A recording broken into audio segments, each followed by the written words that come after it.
How do I know Andrew Tate is not part of the Illuminati? I would now listen to you. Good. And here we are. We're saving the world. This is it. Why will no one say it? You are scamming people. I sit here and I do not think I've made any mistakes, but I was not scamming people any more than anyone else involved in the industry. How much money would it take? Mo, if you're trying to proposition me, it's haram. When I heard it's like, you'd only have sex for love or money, I was like, how much money would it take? I can't be bought. Forbes have been in touch to put me on the billionaires list. They're asking for paperwork. I'm like, no, sir, I'm not stupid. Your dad was a spy? My father worked for I'm completely loyal because I fix all their problems and I tolerate them and go out with them and deal with all their crap. So I'm very loyal. I don't think that's I'm very loyal. Definition of loyal. It is. No, but it is. He said it, guys. Listen, cancel him on the internet. No. He'll tell you all about the pressure of being canceled. Cancel him. No. If they're in my house, it's my house. And I'm the boss. And that's what it's going to be because my house, I'm the boss. Do it on camera. No, don't do it off camera. Get the board. We'll do it right Get after the board. this. Get the board. Put it here. I'm certainly worth more than $1 billion. Don't worry about my Did I- feelings. Alright. Don't worry about my feelings. It's I won't. fine. I'll I just know it cry after sounds the weird. podcast.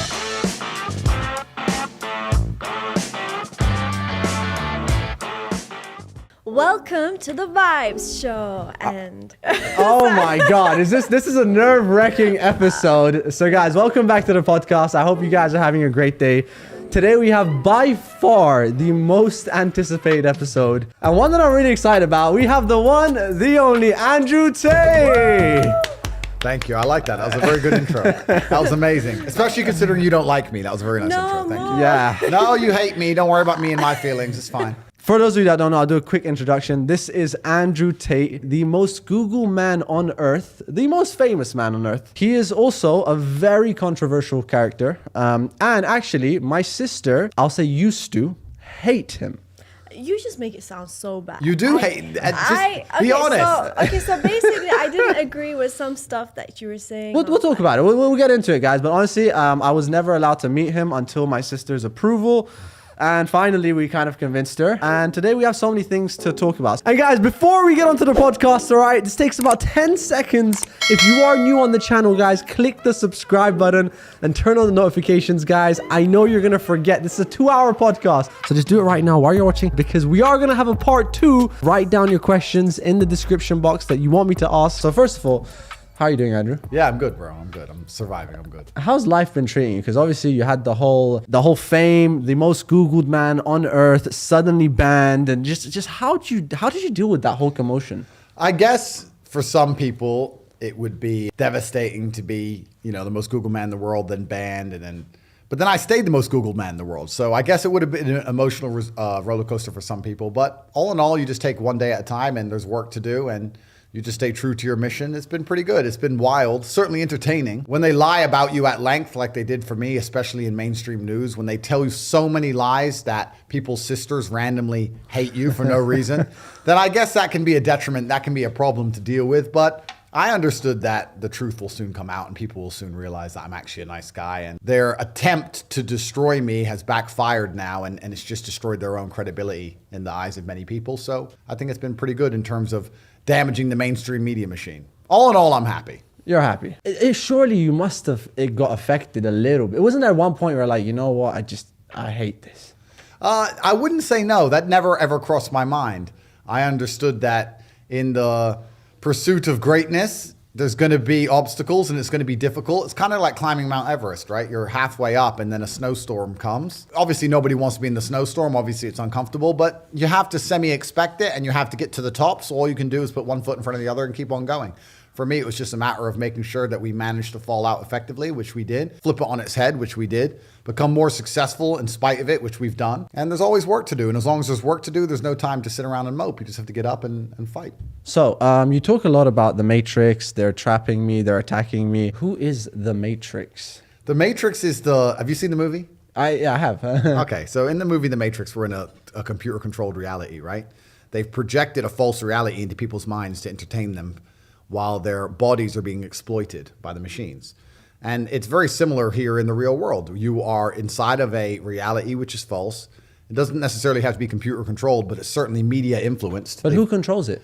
The people who are behind the media machine, the people who are in charge of the world, which are also behind the governments. And the point I'm making when I say the Matrix is they will tell you false versions of reality. They will tell you things that simply aren't true so that you believe in lies just to keep yourself and your mind distracted while your body is being exploited for work. And it's exactly the same thing as the movie itself. We can sit and discuss and go through conspiracy theories of who I believe these people are. But the truth is, you have to understand there's very influential people out there in the world with massive amounts of money, massive amounts of influence. Yeah. And they're trying to push certain agendas and ideals on the population because why wouldn't they? But I kind of want to know, who do you think they Yeah, are? you said you might know. Is that true? You guys are going to try and get me suicided. You're going to try and get me in Because trouble. I feel like you know a lot more than we would know Yeah, about it the whole sounds Matrix like- system. So who do you think is behind it? Well, you I know a lot more than I even say. But let me give you a simple example of it, right? So if you have a company, you have a podcasting business, let's say. Okay. If you hire a member of staff who doesn't agree with you and doesn't do as you say and doesn't listen to you, you're going to fire him. Yeah. Right? You're going to want people to listen to you because you're in charge and you have influence. So if there's people who print money and they're literally in charge of banks and in charge of governments and they own the world, Yeah. whatever they believe, whatever their influence, whatever their worldview is, they want to purport that and propagate that on the population, on the planet. And that's what happens where we have these ideas which are very heavily defended, and certain ideas which are not allowed to be discussed, and a false reality which exists in which conversations cannot be open, dialect cannot be open, certain things must be accepted as fact, certain things can't be discussed at all. And this all comes from the top. This is not an accident. This comes from very powerful people trying to push a worldview on the populace. Do you think Bill Gates is part of the Matrix? I think that Bill Gates is an extremely rich, influential person who certainly has had a role to play in certain agendas across the last few years. Yeah. It's not a matter of, you're thinking of it more as a small select room of people who are trying to control their world like a superhero movie. Yeah. It could be like that, but it's not like that. What it is you have very influential people with a lot of power, with a lot of resource, who are interested in creating slave minds amongst the general populace because they don't want to upset their very fortunate position in the world. Yeah. So there is a genuine and obvious agenda to attack masculinity as a whole, for example. The idea of masculinity, they like the idea of that being attacked. There's also obvious attempts to accelerate certain other ideas, whether, especially in the West, right? Yeah. The idea of children changing gender or putting sex in children's movies like Disney, etc. This is not conspiracy theories. This is all very obvious. Yeah. People are pushing these agendas, and they're pushing them for a reason. And it's very powerful people who are doing it, and they're trying to destroy the morality and certainly the resolve of the general populace, the general people, because they want to keep their very fortunate positions, and that's what's happening. So, like, these people, are they like public figures or they're pretty low key people? You're still thinking of it as in regards to who the people are, and I Yeah. understand why you're asking that question. I think you just need to understand that the people who are truly in charge of the world are sitting and saying, what is most advantageous to us? Yeah. Is it more advantageous to us if people are semi-depressed, self-obsessed, selfish, don't care about their neighbor, have no morality, atheistic, and will absorb anything they're told without any kind of resistance? Or is it better for us if they think for themselves and they're critically thinking Yeah. and they believe in religion and they want to do good to God? And the truth is, in the West at least, it's the first answer to the things they're interested in. And I don't think these people are publicly known. I don't think they're well known, no. I think there's families that have been in charge of the world for a very long time. And they put like faces up front so they don't Puppets. go- They put puppets in front completely. And these people are beyond money. Like even during the coronavirus pandemic, a lot of people were saying, oh, I agree, Andrew, it's all a scam. They're doing it for money. And I said, no, that's a very optimistic way to look at the world. They're not doing it for money. These people are beyond money. They have enough money. They print money. They don't care about money. It's about power. It's about control. It's about influence. And it's about having enough people do as you say regardless. And it's an interesting time of humanity we're living in because now we have the internet. And there's supposed to be free speech, but there's certainly more free information. And I feel like a lot of people's minds are slowly waking up to the fact that a lot of the things you're told on the traditional news is a lie. The traditional media machine is nothing but a propaganda machine. And they're trying very hard to still keep control over us and keep influence over us. And they're doing that by, especially with the way societies work, especially with the way relationships work, with the way the children go to school, certain things they're keeping a very tight grip on because they know it's very important for their power and their propaganda machine. All right, you said one thing. You were like, how nowadays it's like this whole gender identity and stuff like that, and you know how they spread messages. You saw recently the whole Balenciaga scandal. Yep. What do you think about that? I know, well, I can tell you what I think about it. It's very obvious they're trying to tell the world they're pedophilic. They're trying to tell the world. Would you agree? Would you agree? I mean, definitely. Go on, sorry. I mean, it was definitely like a very controversial thing, but like, how did they get that wrong? Isn't that bad for their brand? I'm going to try and pin you down and make you say it. Are they trying to tell the world they're pedophilic? Yes or no? I honestly don't know. Honestly, I you don't know. do know. Why are you scared to say? This is the problem. Everyone's afraid to say definitely it. that's what it shows. But the thing is, I wasn't sure. Like, okay, this is what I was thinking. Could it be possibly? Okay, look. Obviously, I'm totally against what I saw as well. Okay. But like when they were saying that, they didn't see it, like, because there's different teams handling. yeah, it. of course. And sometimes you do realize, like, okay, we have our own like company as well. But like sometimes, like we.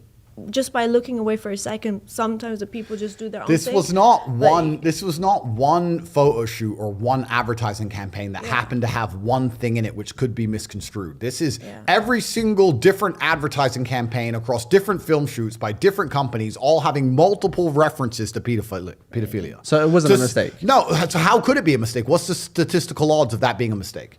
It is obviously on purpose. Are they trying to tell you they're pedophilic? Yes or no? I mean, pedophilic. Just say yes. This is the exact problem with the world. The exact problem with the world is that people who are sitting here with influence are afraid to have a firm opinion on anything because they're scared of being canceled. Balenciaga just got canceled. They can't come for you. Balenciaga police ain't gonna bust in here. Don't worry, I'm here. Yeah. If they come in, I'll deal with them. It's fine. I'll take them out. You can say right now that they're trying to tell you they're pedophilic because they are. They did it on purpose. They've done it across multiple different advertising campaigns with multiple hints per advertising campaign, trying to show you they're pedophilic. And the fact that you guys will still sit here and go, I'm not sure. We agree on that. Is that agenda? Say they're pedophiles. Say Balenciaga a pedophile. Say it. Say the word. Balenciaga, you are a very bad person. No, they are, and they're doing it on purpose because they're satanic. They're trying to destroy the baseline morality inside of humans because once you do that, the slave programming has no resistance. Even things that you know intrinsically are wrong, like pedophilia, for example. You know it's intrinsically wrong, but they're deliberately trying to attack your senses and make you sit and question yourself and go, well, maybe it's not so wrong. If they can convince you that having sex with children who have no consent to give is somehow acceptable, then they can convince you of anything. They can convince you to kill your fellow man, convince you to lock yourself in your house because of the common cold, convince you to work a job for no money, own nothing, and be happy and eat the bugs. It's bullshit. And they're doing it on purpose, and they're attacking our senses, and it's extremely important we call them out and make it clear that we know what they're doing, and we're not stupid enough to fall for it. You guys cannot be afraid to sit here and say the truth. We're against that 100%. But you have to say it clearly. clearly. But it's just that, sometimes we just wonder, like, what was the reason?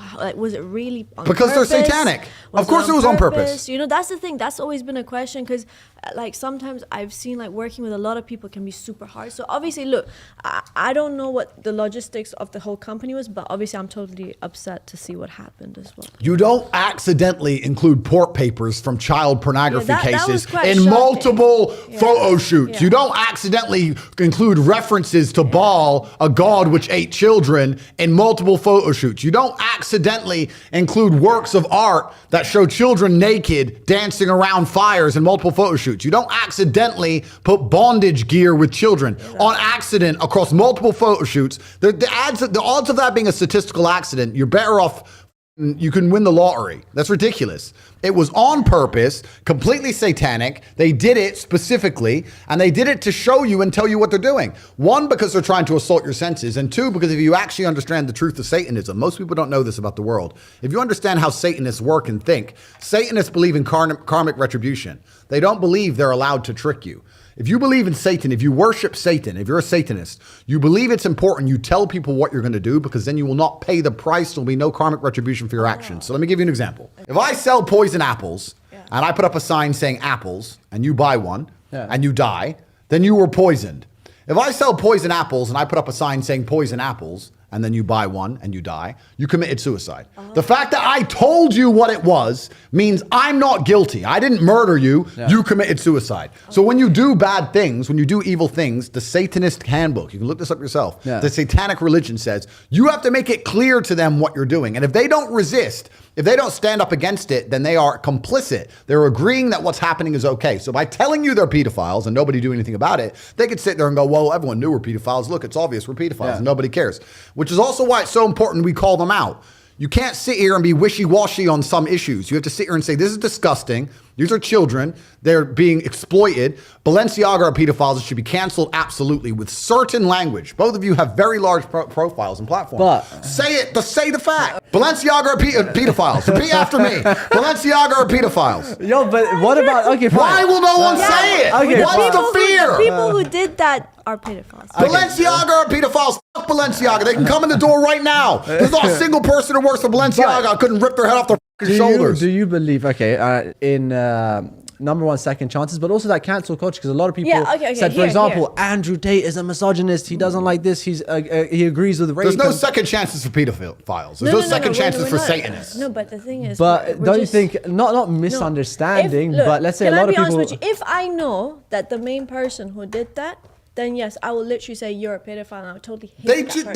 They've done it repeatedly across their entire advertising campaign.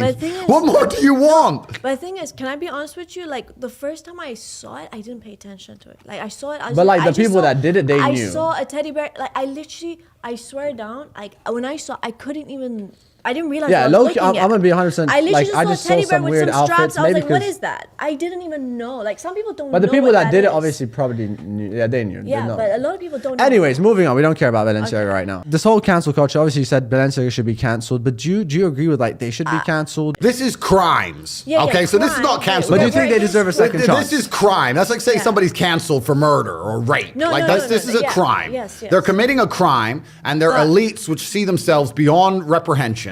They're elites that see themselves beyond the law. We understand that the Western world is completely corrupt from head to toe. There's private islands where terrible things happen. These private islands are in close leagues with people who are running these fashion brands. This is absolutely disgusting. With children are being exploited, lives are being ruined. Yeah. They're trying to show you, because they worship Satan, what they're doing, and they're trying to tell the world what they're doing so they don't face any repercussion for it. They're also trying to assault your consciousness and destroy your baseline morality to make a slave of you.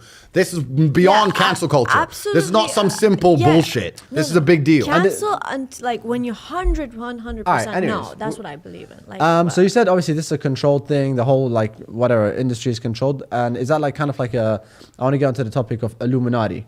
So you have the Matrix. Yeah. Is that different from the Illuminati? Well, Illuminati is a name for it. The Matrix is a name for it. There's a lot of different names for it. But the simple version is there's people with a lot of influence and control which are interested in controlling the narrative and working with their friends. Okay, this is going to be something I genuinely think about these things. Sure. How do I know Andrew Tate is not part of the Illuminati? You have to look at the things I'm saying. If you believe I'm part of the agenda that's being pushed by the Matrix itself, then that could be argued because I am the most Googled man in the world. I'm super famous. I have massive influence.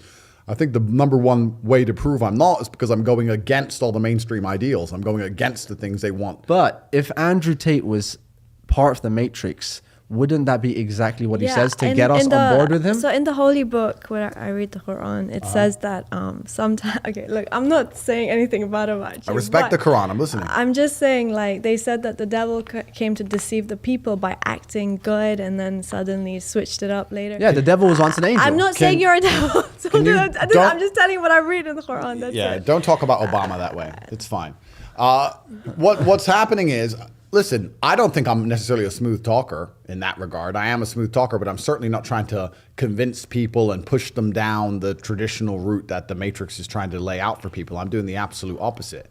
So you have to understand that if you see me as an agent of the Matrix, then you must see that all these other ideals they're pushing as anti-Matrix.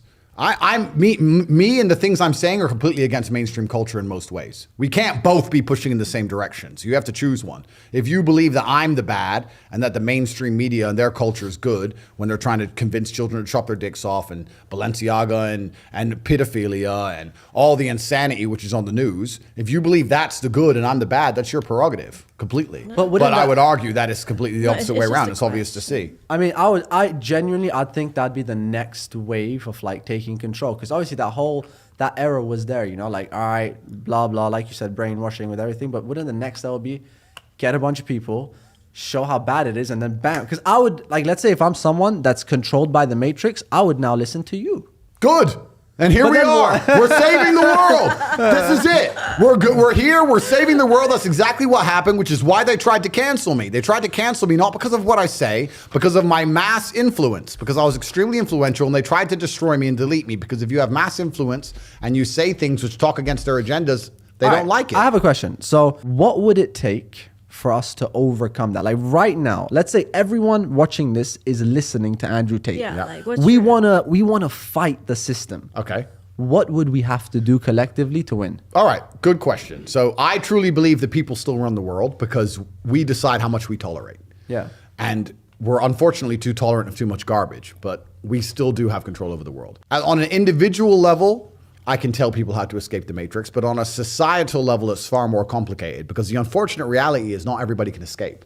Yeah. You need some people to believe in the system completely, because if everybody didn't believe in the system, then society would break down. Nobody would want to do some bullshit job, right? Yeah. Like, it would all be gone.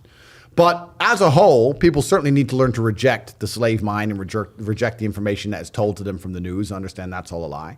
People need to stand up for the obvious injustices they see. They need to state in clear language that Balenciaga are pedophiles, for example. That's very important for humanity, for it's clear. It's important that they control your speech because you're not going to think what you don't say. And this is how they control what people think, by controlling what people say in the first place. So that's very important. But on an individual level and on a societal level, they're different things.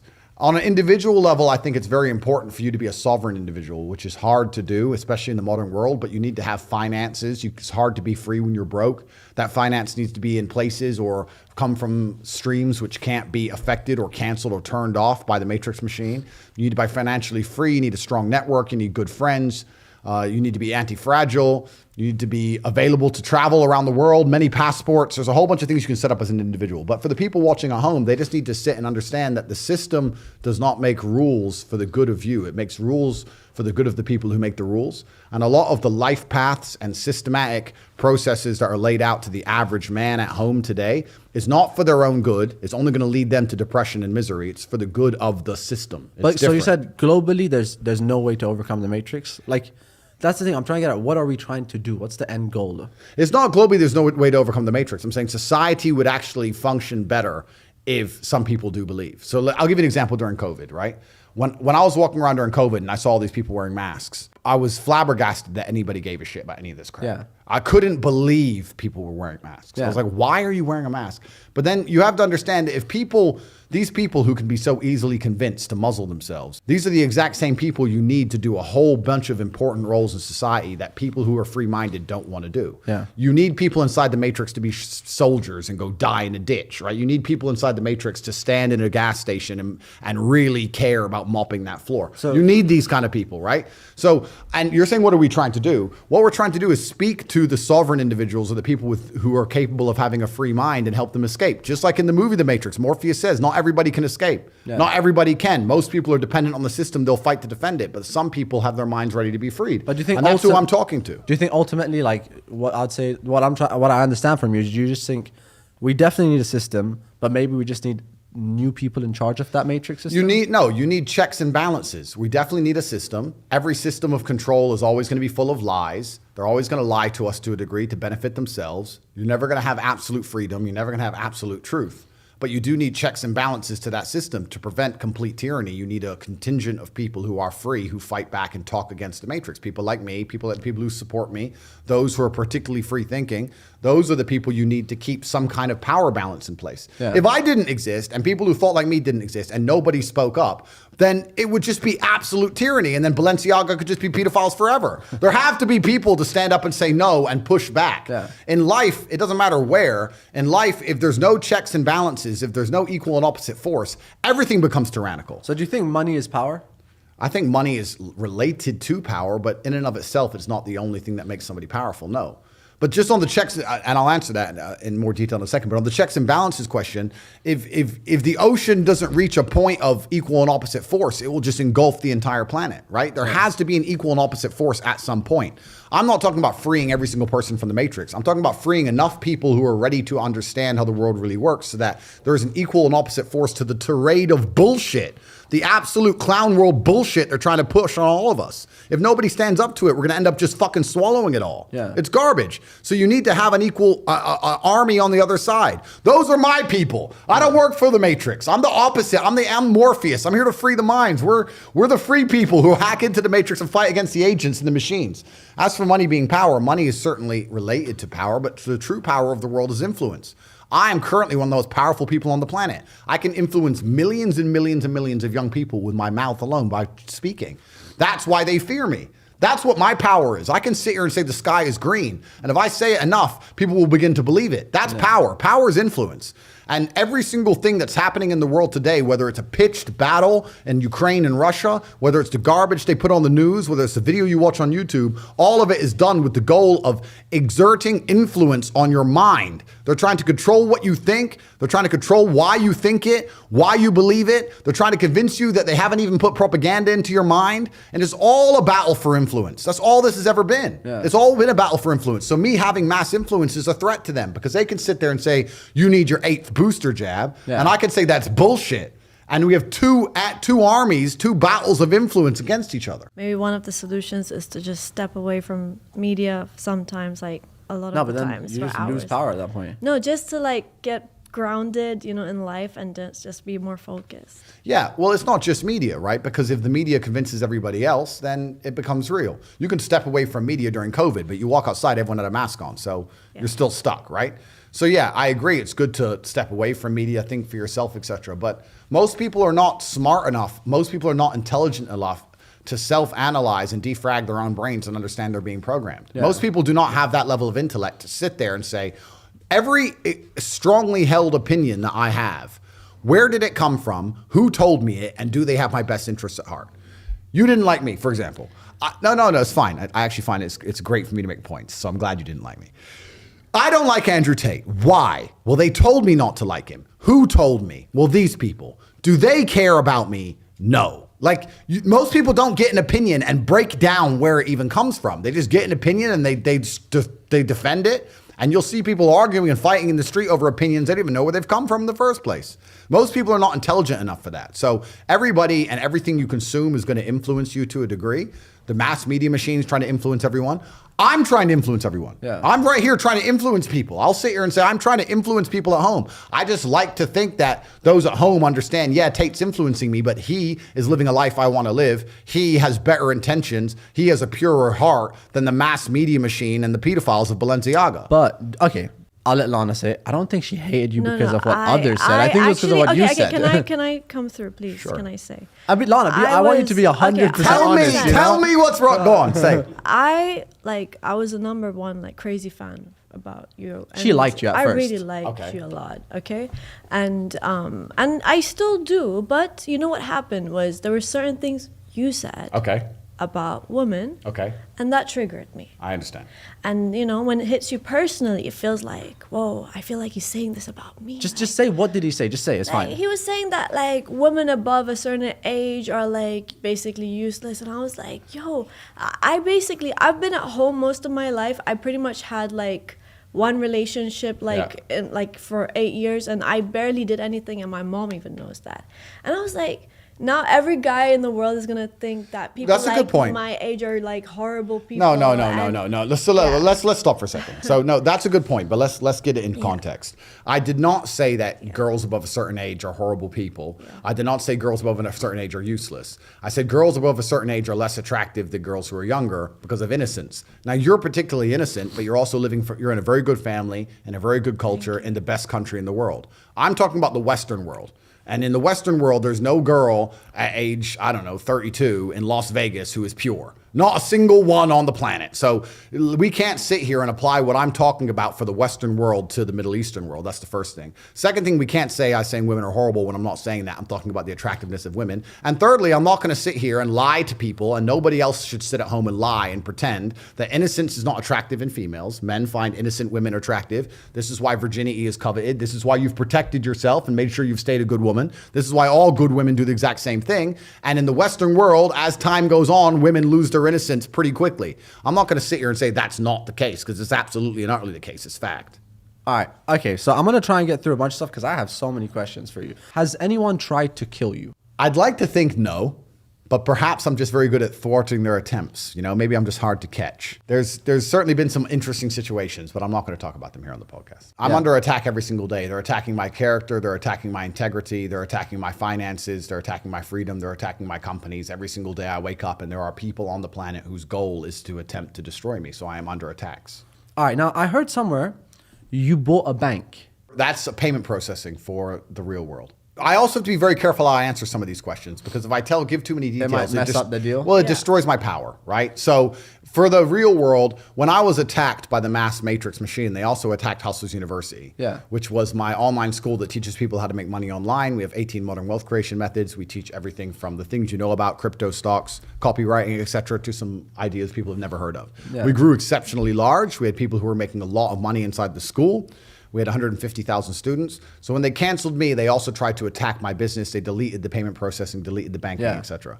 So when we've relaunched as the real world, escape the matrix, come to the real world. Is it launched now? It's launched, therealworld.ai. It's now fully online. It's fully functioning. We have 161,000 people. We have completely built our own app, our own social media platform. It's not hosted anywhere else. It's not on Amazon servers. It's not on Google servers. How do you make money now? Because obviously you said the payment processor, you have your own payment. Right? I have my own bank, which has a payment processor included. So absolutely everything about the system is outside of the matrix. From the second you pay to the place you end up where you're talking to people and taking lessons, none of it is controlled by matrix control platforms. It is absolutely the real world, which means I control it completely. I cannot be censored, and we teach people how to make money. All right, now I want to go back. What was your first job? I worked in a fish market carrying boxes of fish. Do you remember how much that paid you? Fish. I think I was making 25 pounds a day. So I'd start at 7 a.m. and I'd carry boxes until about 5 p.m. And when was the first time you actually made some money? I was kind of up and down. I was working in the fish market, but I was still fighting at the same time. I was training. Obviously, I was really young.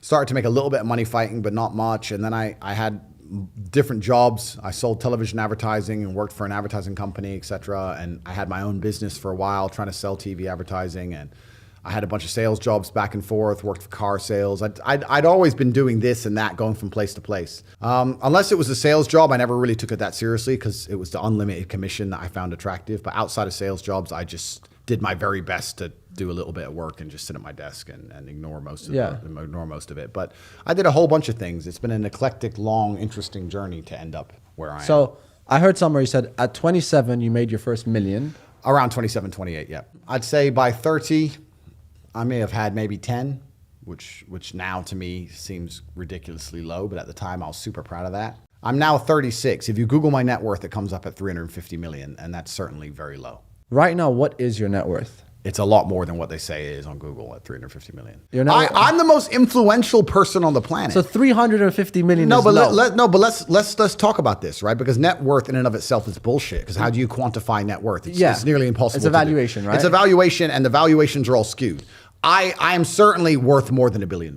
I can tell you why. One, for the things I own, which I'm not going to say here on camera, right? Which is a bunch of it. Two, for the companies I have and the amount of money they generate. Once again, I won't say on camera because nobody would believe me even if I told them. But third, what were we saying earlier in this podcast? We were talking about how the most important thing on the planet is power, not money. It's influence. I'm the most influential person on the planet amongst the number one demographic that the Matrix wants control over, which is military-age males. I can talk and people will listen. I'm the most Googled name on the planet. I could take a perfume and sell $1 billion of perfume in a month. If I wanted to sell my soul, which I've never done because I've never sold trash to anybody. I've never sold a crypto pump and dump like everybody else has. I've never sold any shit to nobody. Yeah. All I sell is my university because it's fantastic and I can stick by it and it has 5-star reviews all over Google. So I don't sell shit to anybody, but I could pump a crypto coin to billions of dollars. I could do anything for any brand. And the number of brands who have come to me trying to make me align with them, and I've said no because I don't truly believe in it. I'm the kind of person who can't be bought. You cannot buy my soul. If I don't truly believe, I won't sell it to anybody. I am 100% with the amount of influence I have. And how do you quantify influence from a net worth perspective? How do you take the most Googled man in the world who has the most influence on the planet? How do you put that into dollars? It's difficult. I'd say how much money you're making now, potential 10x it approximately. Bro, I'm a billionaire. You're a billionaire. 100%. Talking about crypto, would you ever make your own crypto coin? I love crypto, right? It's great. Bitcoin, ETH, go transact across country borders, blah, blah. It's fantastic. I've made some money on a pump. Everyone loves a pump. The problem with crypto is that it's player versus player. Yeah. A lot of people don't understand this about crypto. And it's actually very funny because when people launch these crypto coins, they get these Telegram groups and they get these communities. And you go into community and everyone in the community is like, yeah, we're all going to make it together. Da-da. And I look at these communities, I'm like, no, Those are your competitors. Those people are who's going to buy it when you sell it for more than you bought it for. Yeah. Like, you're all against each other. So they try this community crap so the person at the top can just dump on them. The truth is about crypto is it's player versus player. If I buy a coin for $1, the only reason I can sell it for $10 is because someone else buys it for 10. Yeah. It can't go up forever. The guy who buys it at 10 is going to lose eventually. So if I launch a crypto coin, I have to understand that a percentage of the people who buy it, a percentage of my fans are going to lose money in my name. I don't like the idea of people losing money in my name. Now, I'm not saying I would never launch a coin. I'm not saying that. I'm just saying that this is my reservation on the whole thing, because I know if somebody joins my university and works hard, even if they only make $300 a month, for example, it only costs them $50 a month. So they make more money than they invest. Nobody can lose by associating with my brand. This is why my brand's so powerful. Everybody who is a TATE fan and truly listens to my words is in better physical shape, better financial shape, better mental health they've ever been in their lives. Becoming a TATE fan is a life hack to improving your life. You cannot possibly lose by listening to me in any regard. Whereas with a crypto coin, some people will lose money. And I can't sleep at night knowing that my fans lose money. I don't want that. I'm not a scammer. I'm not one of these. I'm not Logan Paul. I don't sell crypto pump and dumps. I'm not a piece of shit. I want everybody who's associated with me to win and only win. So for that reason, I would be extremely hesitant about launching a crypto coin. And the day I do it, if I decide to do it, there's going to be a lot of checks and balances and absolute transparency to make sure that nobody loses money. Maybe a stable coin. Perhaps. We have NFTs now. So at topg.com, we have an experiment in which you can get a free NFT with a piece of merch, and we do limited runs of merch. We do like 100 t-shirts and they sell out with really quickly. And if you buy the t-shirt, you get a free NFT, and the NFTs are completely free and they've already got a floor price and they're already starting to be traded for a lot of money. So people are getting free NFTs in my name with merchandise. We're doing that. And I'll do that because the NFT is free. So nobody can ever say they lost because you got it free. You got it free and you sold it for $500. You win, right? So we're doing that with the merchandise. The coin I'm thinking about, but all in all, my biggest intention is to expand the university and by extension expand the war room on the top of that, which is my private network. And those two things are things that nobody can possibly ever lose from. Do you invest money? Yes. A large diversified portfolio. A lot of people know you for being rich. Yeah. You know, what color is your Bugatti? You know, you have a Bugatti, which I'm very sad you didn't come in next time. Sorry, bro. How many cars do you have? 33 as of today, I believe. 33 cars? Yes. Okay. How many Ferraris? I had an 812, which is it's the best Ferrari, hands down. I had a 458, and then I've just bought an 812 competition. So that's 3. 3 Ferraris? Yes. How many Lamborghinis? Lamborghini Huracan Evo, 1. Where's the other 30? Like, how? All right, okay, so I have an Aston Martin DBS and an Aston Martin Vanquish S. I've got an M5 competition. I've got a Brabus S63. I've got 3 McLaren 765 LTs. Yeah. I've got 3 of them. These are on order. They haven't been delivered yet. I've got an Aston Martin Valhalla on the way. I've got Koenigsegg Jesko on the way. Ooh. I've got a Rimac Navara on the way. I've got an MC20 on the way. I've got 2 GT4 RSs. I've got a GT3 RS on the way, a new one. I've got... Are you going to buy another Bugatti? But the Pure Sport's the only good one. I don't like the others. Devo? No?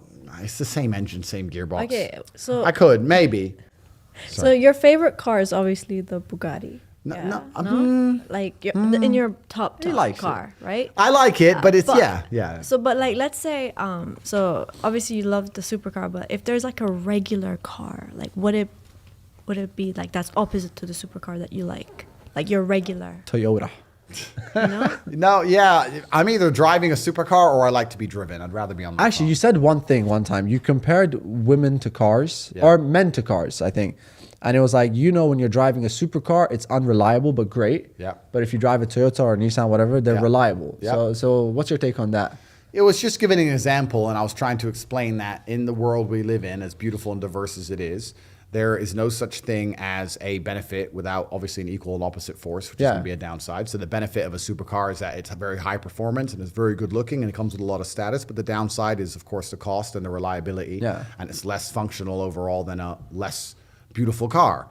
And the point I was trying to make is that if you want a very high status, flashy man, he's going to come with some downsides. There's going to be some detriment to that. Yeah. Same with a beautiful woman, right? If you get a beautiful woman, beautiful women have bad tempers because they get to, because they're beautiful and everyone puts up with them. So it's just how it goes, right? So if you want to have a really beautiful car, if you have a McLaren, it's going to break down sometimes. If you don't want your car to ever break down, then you have to sacrifice the speed and the looks and go for a Toyota and you get something more reliable. Okay, last thing, because obviously I want to move on from the money side of things. How many houses do you own or property? A bunch. plus over 10? Over 10. Under 50? Under 50, yeah. Okay. What's the most expensive house you bought? Do you know? 13, 14. Million? All right. So you moved to Dubai. Yeah. I heard you are about to make a very big property purchase. Really? And this is obviously, I don't know if I'm allowed, guys. Like, I know Andrew, I know his friends kind of thing. Yeah. I heard, let's say it could be a ridiculous property. Are you maybe? I'm interested. I'm looking. We'll All right. see how it goes. So obviously you became Muslim. You used to be an atheist. Yeah. How did that whole like change happen? Well, first from atheism, the first thing you have to do is accept that God is real. So I got there by seeing and being exposed to all the evil and degeneracy in the world. There's an equal and opposite force, Newton's third law. Yeah. For everything, there's an equal and opposite reaction. The equal and opposite reaction to pure satany and debauchery and disgusting degeneracy has to be God, which Yeah. proves that God must exist. I guess I naturally reverted to Christianity because I was raised as a Christian when I was a child and I was living in a Christian country, but I always had a very healthy respect for Islam. Even for many years, I was talking about Yeah. how much I respect Islam. And then over time, you understand that for you to truly worship and believe in a religion, you have to respect the religion. And I had more respect for Islam than I ever had for Christianity. And that's Yeah. where you ended up becoming a Muslim. Now, I'm certainly not an Islamic scholar by any regard. I don't want to be, since I've reverted, a lot of people ask me very detailed questions. I'm on a journey like everybody else. I'm new Yeah. to this like everybody else. I'm not here to quote the Quran. I don't understand a lot of it yet. I'm just studying Yeah. like everybody else is. But I have a very healthy respect for the belief system, and that's why I understood it's the place for me to be. But how did you learn? Like, did someone teach you? Did you have Islamic friends? Or, I'm curious. Yes, I've always had Islamic friends. So I grew up in the Islamic Republic of Great Britistan. So I understand that. What? Yeah. You never heard of it? No, I've No? not. The Great Republic of The Islamic Republic of Great Britistan. Britistan. Yeah, Right. Never heard of that one. Londonistan is its capital. Yeah. So I grew up in an Islamic country, effectively. Everybody I knew was Muslim, and England is an Islamic country now de facto. It's completely Islamic. So I grew up with a bunch of very close Muslim friends, and I've always been not envious, but certainly I've had a large amount of adoration for their respect for their families, respect for their culture, their brotherhood, the way they operate. I've always thought it's a fantastic way to be. Yeah. And it's been a very long, ongoing conversation. I've been exposed to the religion and people who were Muslim for a very long time, my entire life. Now, since you become a Muslim, have you stopped drinking alcohol? Yes. I might drink a little bit now and again. But I don't think I'll ever drink again. A lot of people nowadays, and this is something that kind of saddens me, but it's one of those things you can't just say, here's the wrong. But I feel like a lot of people nowadays are becoming Muslim for publicity. Who would you say a lot of people? And I've just it's one of those things where you get a feeling, and not, in your case, not really, because like whatever people saw it, but not really. But like you see a lot of people, like the first thing they do, like But- the second they're trying to convert is like a whole like Yeah, vlog process and like videos. And Yeah. the thing I hate about it is because let's say when you became Muslim, you were talking good about Islam previously. Yes. And I see people that do it in like a very comedic way, and they still don't respect it after they become Muslim. Yeah. So I know, and that's terrible. I don't know I can't think of anybody who's specifically done that. But if that's happening, then yeah, it's absolutely disrespectful. But God knows the truth of our hearts, right? Yeah. So I know that my reversion is sincere. I understand that because I'm in the public eye, there's going to be some degree of people who question it, but I know that mine's completely sincere. And the people who do it in a non-sincere way, God knows the truth, and they're not going to be able to fool him. So good luck. But I personally, I support it. No, you definitely. Showing it, you know why? Because already the internet is so polluted with No, so I much liked shit. it. It's the way you show it as well. And It was a good way. I'd rather see that. No, than definitely it was a good something way. else like the.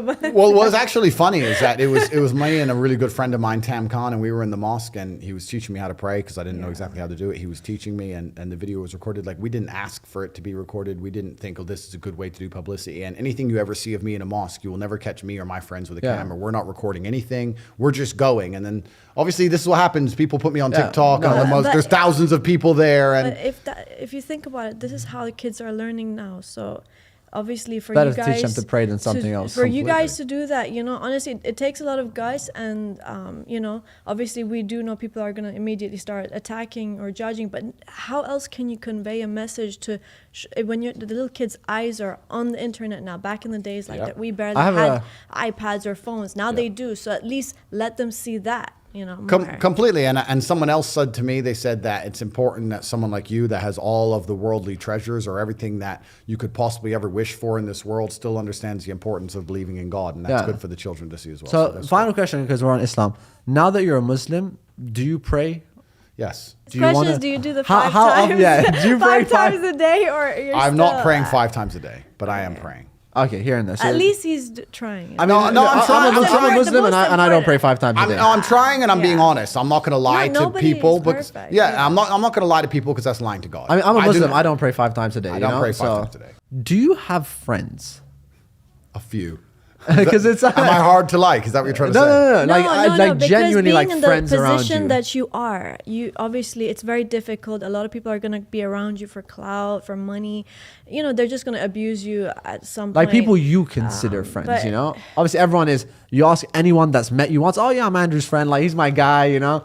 Yeah, so it's kind of interesting. I have a very small circle, but every single one of my friends has a utility. Like we're all very capable individuals. We're all doing very important things. We all help each other and aid each other in different ways. Yeah. I don't have any friends just to sit around and talk shit and do nothing. Yeah. So I guess in many ways people would say, oh, well, Andrew, you have family and business partners, but I consider them my friends. We have a very small network of 5, maybe 6 people, and yeah, they're my friends. I'm not the kind of person who can fall victim to some random Fake stroking friends. my ego, and I'm not a dummy. Like me, I know a lot of people get rich and they're dummies. That's not me. You don't Like, have yes men around I you. don't have any new friends. I have the same circle I've always had. In fact, it's getting smaller by the day. It gets smaller, not bigger. I don't have these random friends I party with. None of this kind of crap. Well, what would it take to be Andrew Tate's friend? You'd have to be useful to me because I think every single relationship in the world needs to be a value exchange. Yeah. I provide value by default by being me. That's who I am. I'm a capable and competent individual. Yeah. If you're going to be my friend, you need to provide some value to my life. Now, a lot of people, when they have friends, the value that's provided by their friend is that their friend makes them laugh or that their friend is funny. Well, I don't need that crap. I'm busy, right? So I need someone who's actually useful to me at real things. So, no, but it's true. And it's not a shallow way to look at it because people say that's shallow. Not at all. I think that in true friendship, in true relationships, whether it's man-woman or man-man or woman-woman, there needs to be an exchange of value. People need to both gain and receive value, and that's how you build true friendships. So you need to become useful to me. And the problem with doing that is that I already have extremely useful people around me. We can already do everything. I don't really need friends. more. I don't need anybody. So when someone comes and goes, hey, I'd love to know you. Why? What do you want to do? Sit around, talk shit? Like what? What do you want to do? It's more like, hey. What do you want to do? Like I'm trying to do X, Y, Z. I'm fighting the Matrix. Can you fight the Matrix? Can you fight? Balenciaga are coming. Can you shoot? Like, Yeah. if they can't do anything, I don't want to hang around with these people. Now, okay, this is a question I really want to know. How many people on this earth do you trust? And I mean fully and utterly trust with your life. 4. That's more than I expected. No, but you know what's actually kind of funny? What? There are people you can trust with your life, but you couldn't trust with women. Okay. And there's people you could trust with your life that you couldn't trust with money. I'm telling you, this is true. I know guys right now who will go to war with me and die on the street beside me in a knife fight, but I would never lend him 100 pounds. Yeah. So it's difficult. So when you're saying trust, you mean completely trust in all realms? Yeah. That would be about 4. But if I had to raise an army in certain spheres, I might be able to stretch that to 10. Yeah. But that's about it. Okay. Now I have a few weird kind of questions, I'd say. You said this, not me. You said... He said it, guys. Listen, cancel him on the internet. He'll tell you all about the pressure of Why being do you always canceled. think Cancel him. No, it's not We're a bad not, thing you trust said. me, we're not fighting It's not a fire bad with thing you fire. said. We're You trying to said, come in it's funny. peace. It's a funny one. You said, you only have sex for love or money. Why else? That was actually during a podcast. I was talking to some girl and she was trying, so the girl was trying to get me and I was like, look, Okay. we don't, it's love or money and you don't have any money. And I was just making a joke. Okay, it's, so- it's not for money, it's for love. I think that love is the most important But- driving force. But How much money would it take? It depends who we're talking about. Mo, if you're trying to proposition me, it's haram. No, I just want to know. Haram. Because when I said that, like when I heard it's like, you don't even have sex for love or money, I was like, how much money would it No, take? I would never sleep with somebody I don't want to sleep with ever for any amount of money. Okay. So I can't be Bro, bought. that is the I can't be stupidest bought. question. What if it was like you kind of like them, but like still it's not enough? Like, is there how much money would tip over that? I can't be bought as an individual. My soul is intact. My heart is integral. You cannot buy me. You cannot convince me. Show him that million check. Yeah. I mean, okay, so fine, but I thought maybe there's like a price tag you have in your head. No, that- like if a woman wanted me to sleep with her and I wasn't that interested, the way for her to convince me to do that would not be money. She would have to do something else. What's your opinion on marriage? It's heavily dependent on the specifics of the relationship and the geography in which the relationship is set. Because I think in the Western world, marriage is just suicide. I don't think it makes any sense at all. Now, obviously, if you had a lady that is Muslim, Yeah, but is it truly God-fearing? Because there's Muslim let's say there's Muslim women in the U.S. who are drinking alcohol and No, let's say Starbucks, obviously you have that- feminists running around saying almost they're not Muslim, Yeah, they're not Islamic I agree, at all. I agree. So you also have to keep in mind that's a sliding scale. And the truth is you have to be a logical actor. When you're creating your life and constructing your life, if you're playing the game of chess, you need to make the moves which have the best possible advantage for you and the least possible advantages to your opponent, right? Yeah. You have to stop leaving yourself open to be destroyed. And the problem with the Western world is that marriage can destroy you. Marriage can destroy you. It's designed to destroy the man the second it doesn't work out well. So it's not very intelligent to sit and decide in the America, But- I love this woman. no, let me not in just America. sign up. Let's say now you're here, obviously, you're Muslim now, and you meet Muslim girl, strict family. Yeah. And they're like, listen, I'd happily Andrew- get married, yeah. Oh, you would get married? Yeah, for sure. What's your thoughts on arranged marriage? I think it's a great idea. Really? Absolutely. Who knows better than dad? Dad knows best who the woman should marry. Absolutely, that's a fantastic idea. Oh, What? okay. Yeah, arranged marriages don't they have a far higher success rate than any non-arranged marriage? Yeah. I think it's a really good thing. It means the dad's involved. The dad knows the family. They've been correctly and properly vetted. Good. Absolutely, great idea. So obviously you're a ladies' man. This is actually just kind of like advice. Like right now, someone watching this, how does Andrew Tate get a girl? Actually, I don't care how you get it, but how should a guy get a girl? Oh, how should a guy get a girl So in general? you're not talking about Yeah, Andrew now. yeah. For him, it's easy. Like, he doesn't even need to say anything. Yeah, Bam, he's just I'm Andrew look at Tate. someone, yeah. Money, Bugatti. Come Bam. here, come here. Come. Yeah. There's a really long answer to give there, but truthfully, it doesn't matter if it's getting a girl or it's making money or it's getting status. It doesn't matter what it is. As a man, we live in hyper-competitive environments. I don't think enough men understand how competitive the world is. If you want a girl, you're competing against other men. You're not the only man who had the idea of getting that girl. There's no girl you're going to see and go, oh, I'll get that girl, and didn't cross anyone else's mind. Everybody else wants her. You have to outcompete other men. You have to be as competitive as possible. You have to be as successful as possible in all realms. You have to be as good looking, as funny, as smart, as spontaneous, as interesting, as charismatic, as rich as possible. You need to try very hard to be your absolute best. And as you become a better man, you'll crack through different tiers of attractiveness, and eventually you get to the top and you'll be able to have any girl you want. But the truth is, I have a lot of guys ask me, similar to your question, a guy will come to me and go, how do I get a girl? I'm like, bro, you're a loser. Yeah, but I know, but how do I get a girl? Well, you're a fucking loser. You're a loser. Why are you asking me? It's like saying, how do I win a race with a push bike? You're racing Ferraris. What do you want me to do? Yeah. There's only so much you can do. There's only so hard you can pedal. There's only so many tricks and tips. There's only so many game things you can say, so Yeah. many pickup lines. If you're a loser, it's going to be very, very difficult, and it's going to get harder and harder. The game is rigged to become harder and harder for men. It's not getting easier. It's going the other way. And if you're going to be on a racetrack and there's going to be Ferraris there, and you're going to be on a pedal bike or in a Nissan, you're going to get smoked. That's the game. You have to Now- up yourself. You have to improve yourself. I'm not going to lie to anybody here and say you don't have to improve yourself. You can stay a loser and get chicks, because you can't. Yeah. You can't. A question: what do you think girls want from men? Good question. Do you want the truth or a lie? No, tell me. Do you want the truth or a lie? Of course. Of course, they all say truth. I want the truth. You could just tell me the truth. Then you tell them the truth and they cry. Every time. What women want from men? Well, the first thing we have to understand is that it depends, right? Of course it depends. It depends on how old the woman is, what part of her life she's in, if she's looking for excitement and adventure, or if she's looking for a family and to settle down. It completely depends. But in general, if a woman is going to dedicate herself to a man, then that man has to be all-encompassing. He has to be a man who can fix most of her problems. He needs to provide stability and safety, which everybody knows, but not many people consider that he also has to provide drama for her. He also has to be entertaining for her.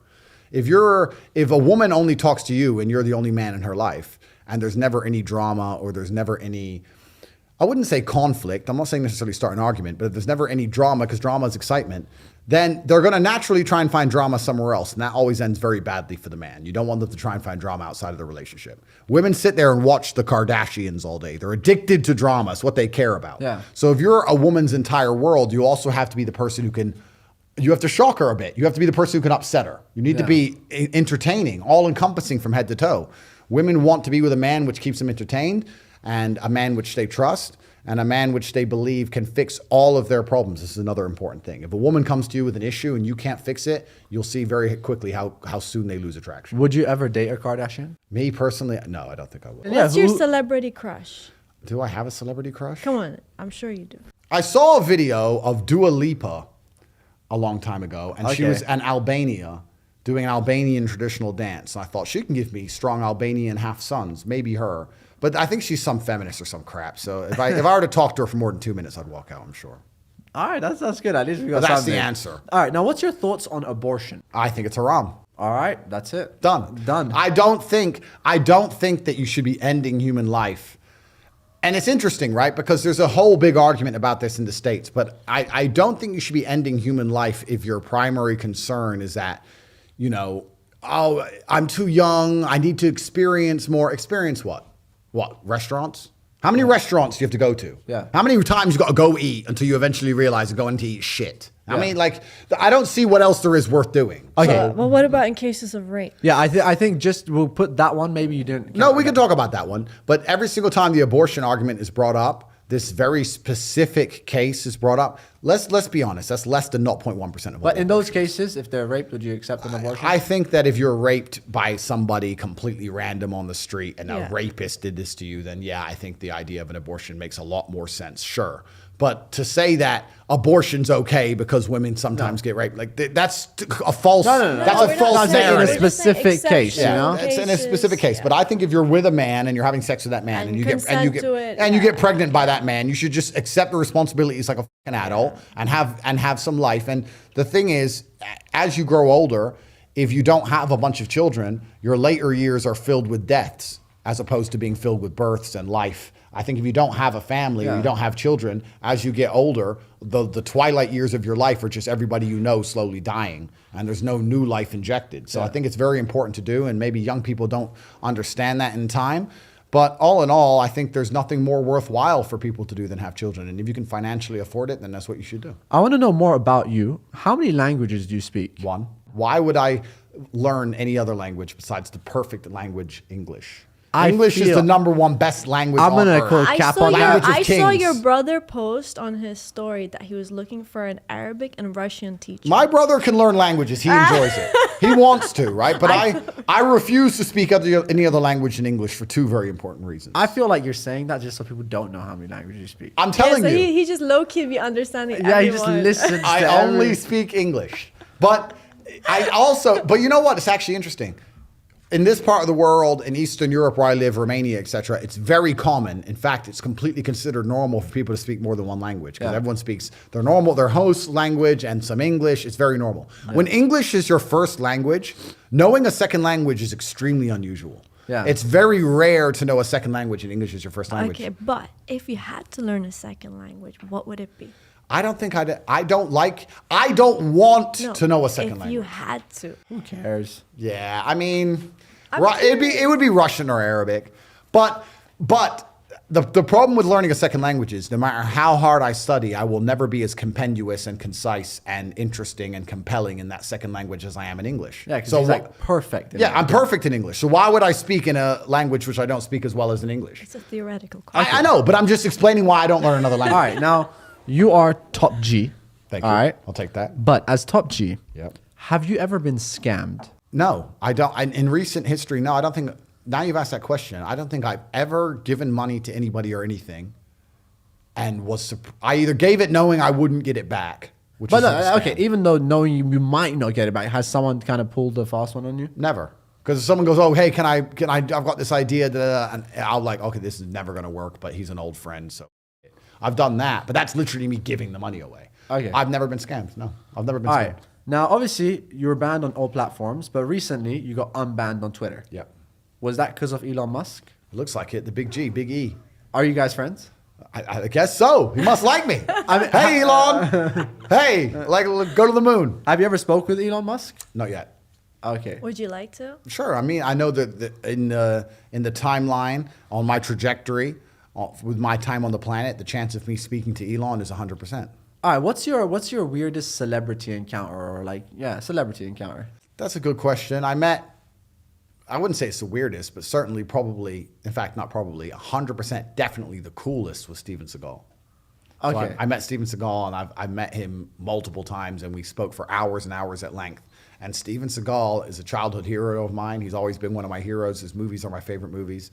And they say never meet your heroes, but that's not true with Steven Seagal. Meet him, because he is completely based. He understands the truth about the world, the truth about the Matrix, the truth about the lies they tell you in the West, the truth about the lies of the media. He's completely based head to toe, extremely intelligent, great to be around, and Steven Seagal's a badass. So I saw you're hanging out with Aiden Ross. So Yeah. how is it? Oh, yeah, that's a You relationship guys are that a I really love. cool duo. I must admit. I want to meet Aiden, to be honest, Like, just because of the relation you guys Like, have. do y'all have like sleepovers now? I mean, isn't he at your house right now, or did No, he he's leave? flown back now. So he flew here to see me, but he's gone. So now. how is it? Aiden has potential. It's my goal to try and fix him and make him realize and reach his potential, but it's difficult because he's living in a little bubble. Yeah, he's living in a bubble inside of America, and there's a whole bunch of garbage around him. We'll see if we can instill some discipline in him or not. We'll see. Now, I have a question. Do you take medicine? No. Well, it depends. Well, I mean, currently, no. I I'm try saying- very hard not to, but if I'm not going to reject malaria meds if I'm dying. No, like let's say like a Panadol. No, zero. Is No, that like I don't Wait, take painkillers. So you never get headaches or? That is one thing. You know, my father used to go nuts about that when I was young, and I didn't understand it. And now, like every other thing with my father, I completely understand how right he was. No. This idea, we're going to fix this now on this podcast. We're going to fix the world. Buckle up. Yeah. This idea of just random headaches is bullshit. It's bullshit. If you have a headache, it's for a reason. Did you hit your head? Yes or no? Well, no, you didn't hit your head. So are you dehydrated? Probably. Have you drunk a bunch of water? No. If you really drink a bunch of water and you didn't hit your head and your head still hurts, have you laid down, had a little nap? Maybe you were tired and now you feel okay again. Why are you taking drugs? I know people who just randomly 4 times a week, I have a headache. Let me just take this pill. What headache? Was your brain falling out? Is your brain rotting? Why do you have a headache for no reason? It doesn't make sense to me. It's stupid. A lot of it's psychological. A lot of it's placebo effect bullshit. And it's an entirely wrong worldview. You can't just go through life medicating yourself for imaginary fucking illness. It's dumb. So you mentioned psychological. So a lot of teens or young people or even adults, they're suffering from a lot of mental health issues. Okay. And what's your advice to them? The world is hyper competitive. If you're going to be a man who's going to sit and say, I'm just sad, you are always going to lose in competition to men like me. No. And there has to be losers for there to be winners. I am tired of sympathy. Sympathy doesn't work for anybody. I'm not going to sit here and be sympathetic for people who say they're too sad to try hard and be their best. Guess what?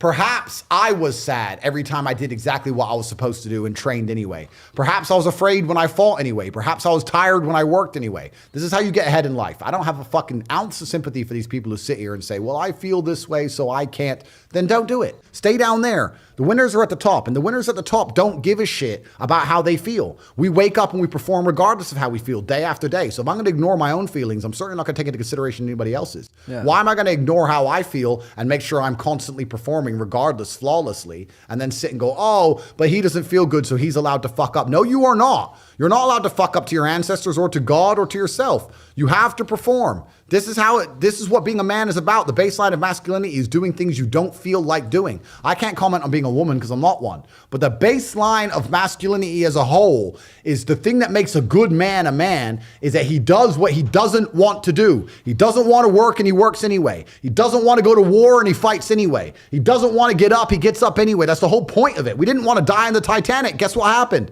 We died in the Titanic. You can't sit there as a man and say you don't feel like it. You're not allowed to not feel like it. You're supposed to do it anyway, regardless. Yeah. So when a man sits there and says, oh, but you don't understand, I'm struggling with motivation. If you are struggling with the motivation to be a winner, then stay a fucking loser. No problem. Stay a loser. Don't care. Because in my circle, there's no losers around me. Your energy is disgusting. I find it revolting. I don't like weakness around me, even near me. Even people coming up saying hello to me. If you're depressed, don't even shake my hand. I do not have time for losers on any regard. Winners only. Yeah. Now, what's your biggest fear? I don't like the ocean. I'm terrified of the ocean. Why? Why? Because there's fucking sharks in there. Oh, okay. It's dark. Yeah, I don't like that. And deep. Like whenever I jump in the ocean from a yacht, like I have to swim So back you straight don't away. Same. Straight Straight back. away. Yeah. So we agree on that one. All right, We biggest agree on that fear. one. I can't be in water and it's like way low below and there's Yeah. things. Nah. No way. Like people find it weird. Like one of my biggest fears is an animal. It's not even a shark. It's a whale. Yeah. Whale? Because it'll accidentally just swallow you up with the plankton. Oh my God. Everyone goes, whales don't eat people. How do you know? If they open their mouth, you're in there. You're done. That's gone. it. You're not going to be He like, might spit you out. oh yeah, halfway down his throat, you could be like, you're not Yeah. supposed to eat me, with all bro. the acid in Bro, what there. is that? Let me spit him out. You're toast. No way. And there's jellyfish and fuck all that. You know what scares me most about the ocean? You know the Mariana Trench, the deepest part in the ocean. That's deeper than commercial flights. Cruising height. So when you're on a plane and you look out the window, It's higher than when you're up on a plane, you look out the window, all that depth at the Mariana Trench, it's actually deeper than that. That is insane to me. So when I look out, every time I look out a plane's window, it's just kind of, I know it's a weird connection, but every time I look out the window of a plane, I'm like, never going in the ocean again. Yeah, I hate it. Never going in the ocean again. No way. What do you think about this whole identify me as a they, the he, she, they, them culture? I think that it's a pathetic attempt at individualism. People want to be individualistic. People like the idea of getting attention. It's a very easy way to garner attention from the universe without any kind of merit. The traditional way to get attention in the world is to do something which is merit worthy. Yeah. I had to go out and become a world champion kickboxer and fight and become rich and become important and say interesting things for people to pay attention to me. But if you're a loser and there's absolutely nothing about you which is special or unique and you want attention, you can sit and try and police other people's language with this complete garbage because it's going to attract attention, whether negative or positive. Some people are going to support you. Some people are going to be negative about it. And either way, it's attention. So it's purely attention-seeking bullshit. But that's not what's scary about it. What's genuinely dangerous about it is two things. One, the idea that they're trying to propagate it on the children. The fact that they will not leave children alone and they're going to sit there with children while their minds form and try and push these idiotic agendas on them is more than criminal. It's genuinely satanic and it's disgusting. Leave the children alone. I don't care if you're gay. I don't care if you're LGBTQ. I don't care if you want to call yourself a zebra. I don't care if you want to stand on your head. I don't care what anybody wants to do in their own private life with their own private time. But I do care what you try and tell my kids. My children, they are mine. And everybody else who's raising children should have the prerogative to decide what they are told and taught. You cannot sit there and force these agendas on children. This is the first thing. And the second thing I don't like is when they try and police other people's speech. There are certain countries in the world today, Canada being one of them, whereas if someone decides to change their pronoun, if I decide to become a she, unless you call me a she, you are breaking the law. You are forcing and mandating by law for other people to participate in a delusion, because that's exactly what it is a delusion. And forcing other people to believe in delusions by law is wrong. So I don't have anything against it on the individual level, but when it expands out on the societal level, it offends me. Okay, so how would you raise your kids? Because Yeah, that's what I was about to ask. I was like, you said about kids, so how will you protect your kids? Well, that's it. It's very difficult now because your children are constantly exposed to all this garbage on the internet. It's hard, and the agendas and the machine behind them is constantly attacking the psychology of your children. Yeah. It's extremely scary, and you have to do your very best to keep them God-fearing, keep them disciplined, and make them understand at a very fundamental level that your parents know best, daddy knows best, that the machine does not know better. I'm the one who raises you, I'm the one who takes care of you, and I'm the one who's going to have the final say on basically all of your opinions until you reach 18 years old, and that's how it's going to be. Now, quick one. What would you do if your son was gay? I get asked that question a lot. I would not disown my child if he was gay. I don't care, right? I would not allow my child to be a degenerate person, right? So if he was gay in his own privacy, in his own private time, I wouldn't care. If he was gay and he was a gay rights activist and he was walking around in bondage gear on a gay pride parade in public, then I would disown him. Not because he's gay, but because he's degenerate as a person. I don't care if you're gay or straight. You should keep your clothes on in public. You shouldn't be walking around in bondage gear, gay or straight. There's nothing to do with sexual orientation. I don't like degeneracy. I think degeneracy is repulsive.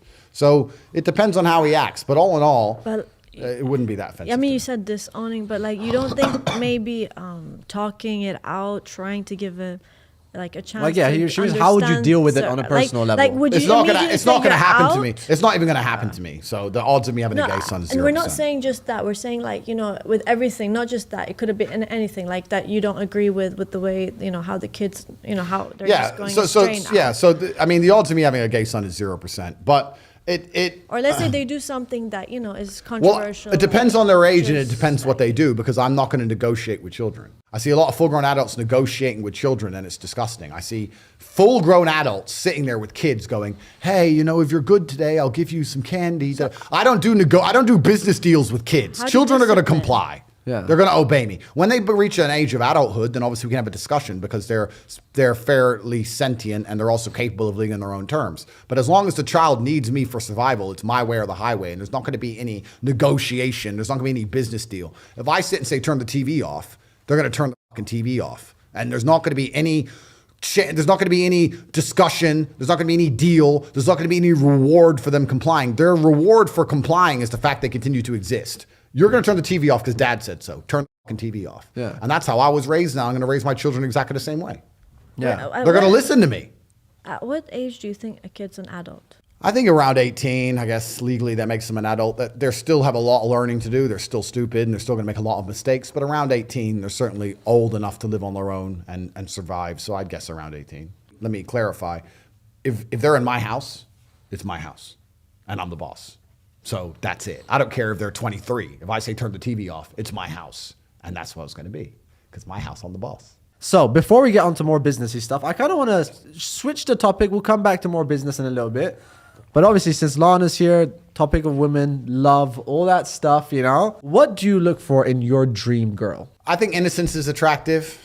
Obviously, that's the first thing. Nobody wants a female that lacks innocence. Innocence also comes with a lack of experience to some degree. You like a woman you can show the world to and be her first conduit to many beautiful things in the world. Yeah. Respectfulness, complicit, compliant, happy. I love happy women who are always smiley to Yeah. take the stress away from a hard life. I have a very difficult life. When I come home, I want my woman to be happy and smiling. And a positive force. That's the whole point. I go to war to live a very good life. And when I come home, she has to be my sunshine. That's the goal. You want a ray of sunshine. What are 3 red flags in a woman? If she is overly social or has a bunch of male friends, that's the first thing. That's obviously a massive red flag for obvious reasons. If she's very aggressive, hyper-aggressive or hyper-masculine, that's definitely a red flag. Some women, especially in the Western world, are becoming like that. Yeah.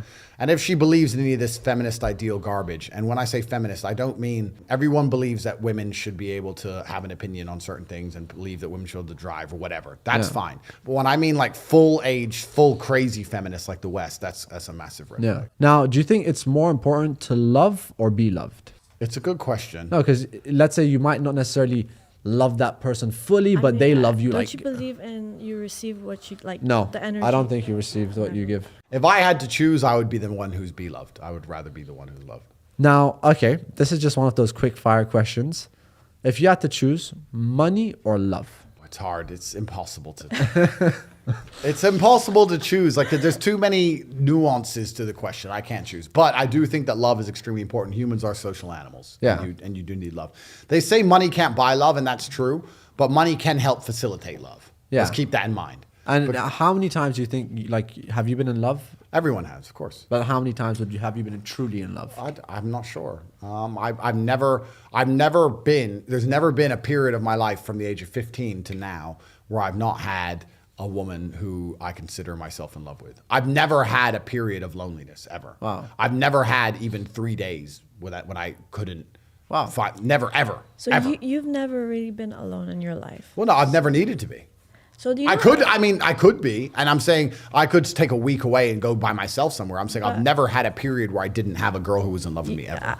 Don't you think that might be one of the keys to your success? Because when you have someone that's on him. there, I'm not saying that was the reason, but believe me, to be with someone makes so much of a difference, and people don't realize this. Like we have been made to be in pairs, as much as people are alone, and they sometimes say I don't need someone. But I feel like it completes you, and it gives you a drive in life. You get more excited. You do your work. You have something to look forward to. No, I understand what you're saying. I mean, the person who has been beside me on this meteoric rise to world conquest has changed. There's been a bunch of them. But Yeah, I mean, I've always known that I've had to provide for not just, I mean, I've provided for myself, but I've always had someone else I had to take care of and be respected by and work hard for. I've always wanted my partner to have respect for me and how hard I'm working. So yeah, certainly every single thing in my life has played a part in the successes. All right. Now, obviously, your dad was probably one of your biggest inspirations, or biggest part of your life. How is your relationship with your dad? Yeah, the fantastic, flawless. I think I had the best father on the planet. I was very fortunate to be raised by the greatest man on earth. And my children will be very fortunate to be raised by me because I'm the new most greatest man on earth. So, By the way, your dad used to be a professional chess player, right? Correct. Do you know how to play chess like your dad? Not like my dad, no. Yeah. I can play chess. So. But you can play? Yeah, for sure. And by the way, she's gonna If- after this if podcast, she wants to challenge If I you. challenge you to a chess match, Get the board would right you- now. Do it on camera. No, No, don't we do will, it we off will. camera. Get the Okay, board. we will We'll do it right Get after the board. this. Get the board. Put it here. We'll do a wager match. But don't do it after. Do it now. No, because Okay, we'll it's bring coming. It's that. coming. Bring The, it. the chess is Bring coming. the board. Obviously, your relationship with your dad was great, but this is something I heard you say, and it kind of shocked me. Your dad was a spy. My father worked for the CIA. He was a linguist. What's that? A linguist. He spoke 5 languages. My father did. Wow. You see? Yeah. What? But he spoke them for a reason. So my father was a native English speaker. He only spoke English, and then they took him into the Air Force. He passed, when you join the Air Force, you do a test. He did fantastically in the IQ test. He's top 1 percentile, so they moved him over to a specialized division to learn languages, and he learned Russian, German, Spanish, a bunch of languages. Did you learn anything about that? Like, did he ever talk to you about it? He told me that every single thing that you're watching on the news is a lie. He told me that they keep us in the dark. He told me to resist the slave mind. He told me that when you watch the news, your only goal should be to understand what they want you to believe, not to believe it. Yeah. And he made it very clear to me the Matrix existed even way back then. That's very interesting. So your father wasn't rich. No. And I heard you said somewhere when he passed away, unfortunately, like he had no money. He had $12 in his pocket. That's when, wow. That was it. But- Exactly $12 $12 to his name. to his name. This is something that you always push, like, you need to get rich, you need to get rich. In that situation, like, what would you say to that? You know, because some people might say, well, if you're pushing this and your role model is your father that didn't have money. Yeah, correct. Yeah. The goal of a son is to be a built-on better version of his father, right? Yeah. So my goal as my father's successor is to be even more successful than he was, to be a better version of him. Yeah. I do my very best. I still think he was better than me in most regards, but in the one area I've surpassed him is clearly financially. But my father had a different mission, and he was focused on what he did, and he did a fantastic job of it. But yeah, he was not financially successful. I'm actually glad for that, because I'm glad I was raised completely poor, and I was raised broke poor. I wasn't raised, everyone goes, I was raised poor. No. I was raised completely broke. We were in a homeless hostel, and we changed country, and we were living with a bunch of Kosovan war refugees, and we had a really bad story. But that's been good for me. That was part of the life plan that God made for me. But yeah, my father was not financially successful. I am, and that's actually plaguing me a bit because I don't want my kids to be raised rich. So I have to find a solution for this. So Yeah, and I was going to say, obviously, this is a famous quote. Hard times create strong men. Yep. Strong men create good times, and good times create weak men. Yes. Now, you're a strong man. Yes. Thank you. Are you going to create weak men? Yeah, so I'm going to create good times for my life, but I'm very conscious of it. So because I'm very conscious of it, there's no way my children will be raised rich. Yeah, that's what I'm saying. Are you going to like make them kind of struggle in a sense? I'm going to make them struggle for real. Not in a sense. They're going to struggle for real. And I mean it for real, because they have to understand there is no safety net. I never had a safety net, and they can't have one. So I'm going to make sure that they struggle for real. They're all going to be UFC champions. Every single one of my children, you're going to see them in the UFC. You're going to see the name. So they're all going to fight because they don't have to work. I have money. So I'm going to make sure they pursue struggle in the hardest possible combat sport on earth. That's what's going to happen. I'm talking about that because Lana doesn't know too much. And I think it's such a beautiful story. How did your dad die? Because it's a beautiful story. Just Lana doesn't know it. Yeah, he was playing chess. He was sitting at a chess tournament. He had won his first 2 games. He was in the middle of his 3rd game, and he was winning. It was a winning position, and he stood up to go toilet, went in the bathroom, came out about a minute later, said call an ambulance, and unfortunately passed out and never woke up again. So, and the ambulance got there quickly. They got there in like 3 or 4 minutes. They were really close by. So he died at the chessboard, which I actually think is good. That's where I think that's a beautiful story. he lived his whole life at the chessboard, and I'm glad he died at the chessboard. That's where he it's like He died doing what he loves. Yeah. Yeah, absolutely. Yeah, and he died at war, which I also think is the masculine It's the masculine way. It's the masculine imperative. You can hope. The best you can hope for is to die Yeah. for. So. Obviously, I want to move past this because I'm kind of an emotional person. When I hear these stories, I Yeah, kind of like, I it kind of gives know. me goosebumps. But Yeah. if you could have one last conversation with your dad, Yes. what would you tell him? That's interesting because my father always had, me and him would never had conversations in which I'd say, hey, Dad, I think I'm going to do this. And he'd be like, wow, really, son? I'm so proud of you. It was just like, well, duh. It was always very much like that. Yeah, you're like, gonna hey, make it. Hey, Dad, I'm the most Googled man in the world, and I've got hundreds of millions of dollars. Duh, you're Tate. Whatever. Like it was, his expectations of me, but they weren't in an arrogant way. They were just so ridiculously high. It was just, well, obviously. So I don't think we talk much about the material successes of anything. My father would be happiest knowing that his bloodline is secure and that I exist, and my goal is to have 20 sons, and that's what he'd be happiest to know, and that he's done his job, and to know that I pay respect to him every chance I get, and I mention him as much as possible. And he did a fantastic job with me. The great thing about children is that if you do a good job with them, a truly exceptional job, they allow you to live forever. Because my father is discussed on the biggest podcast in the world repeatedly. Yeah. Because of me. No, and I love that. Which is good. I'm such a fantastic person that they discuss my origin, which means my dad is discussed. So if I do a fantastic job with my son, I will be discussed on the biggest podcast of the future, and you get to stay alive forever. Yeah. So that's going to be the end goal, and I feel that I'm doing him justice and the ancestors justice and the last name justice. In fact, I know I am. Of course, he'd be exceptionally proud, and then he'd probably whoop me at chess, and then he'd go back to wherever he's chilling. So that would be it. That's beautiful. Now, do you watch football, by the way? Never. I only watched the World Cup games only to watch England lose because they always lose. But yeah, bro, England. The English in me comes out for football. Yeah, that's it. I feel like headbutting someone, and then the game's over, and it's back to not caring. Now, okay, and I'm sure you know Ronaldo, Messi. Yeah, I know those two. Okay, if you had to pick Ronaldo or Messi, I don't have a clue. right, I don't know. I'll tell you. Messi, naturally talented. Ronaldo, hard work. I don't know. I can't choose. I've never watched a Premier League game. I don't watch any of the Arsenal Chelsea stuff. Like I said, I didn't watch any of the Euros till England got to the final and lost. Yeah. And then I watched one World Cup. I watched two World Cup games, two England games. Now Do you watch basketball? Now they're out. No, I don't watch that either. Any sports? If there's a really big fight or a really big boxing match once a year, maybe twice a year, I might watch that. All right, talking about that, obviously, That's about it. You're a kickboxing champion. Recently, you did the whole head-to-head with Jake Paul. Yeah. Is that a fight that could happen? Like, would you fight Jake Paul?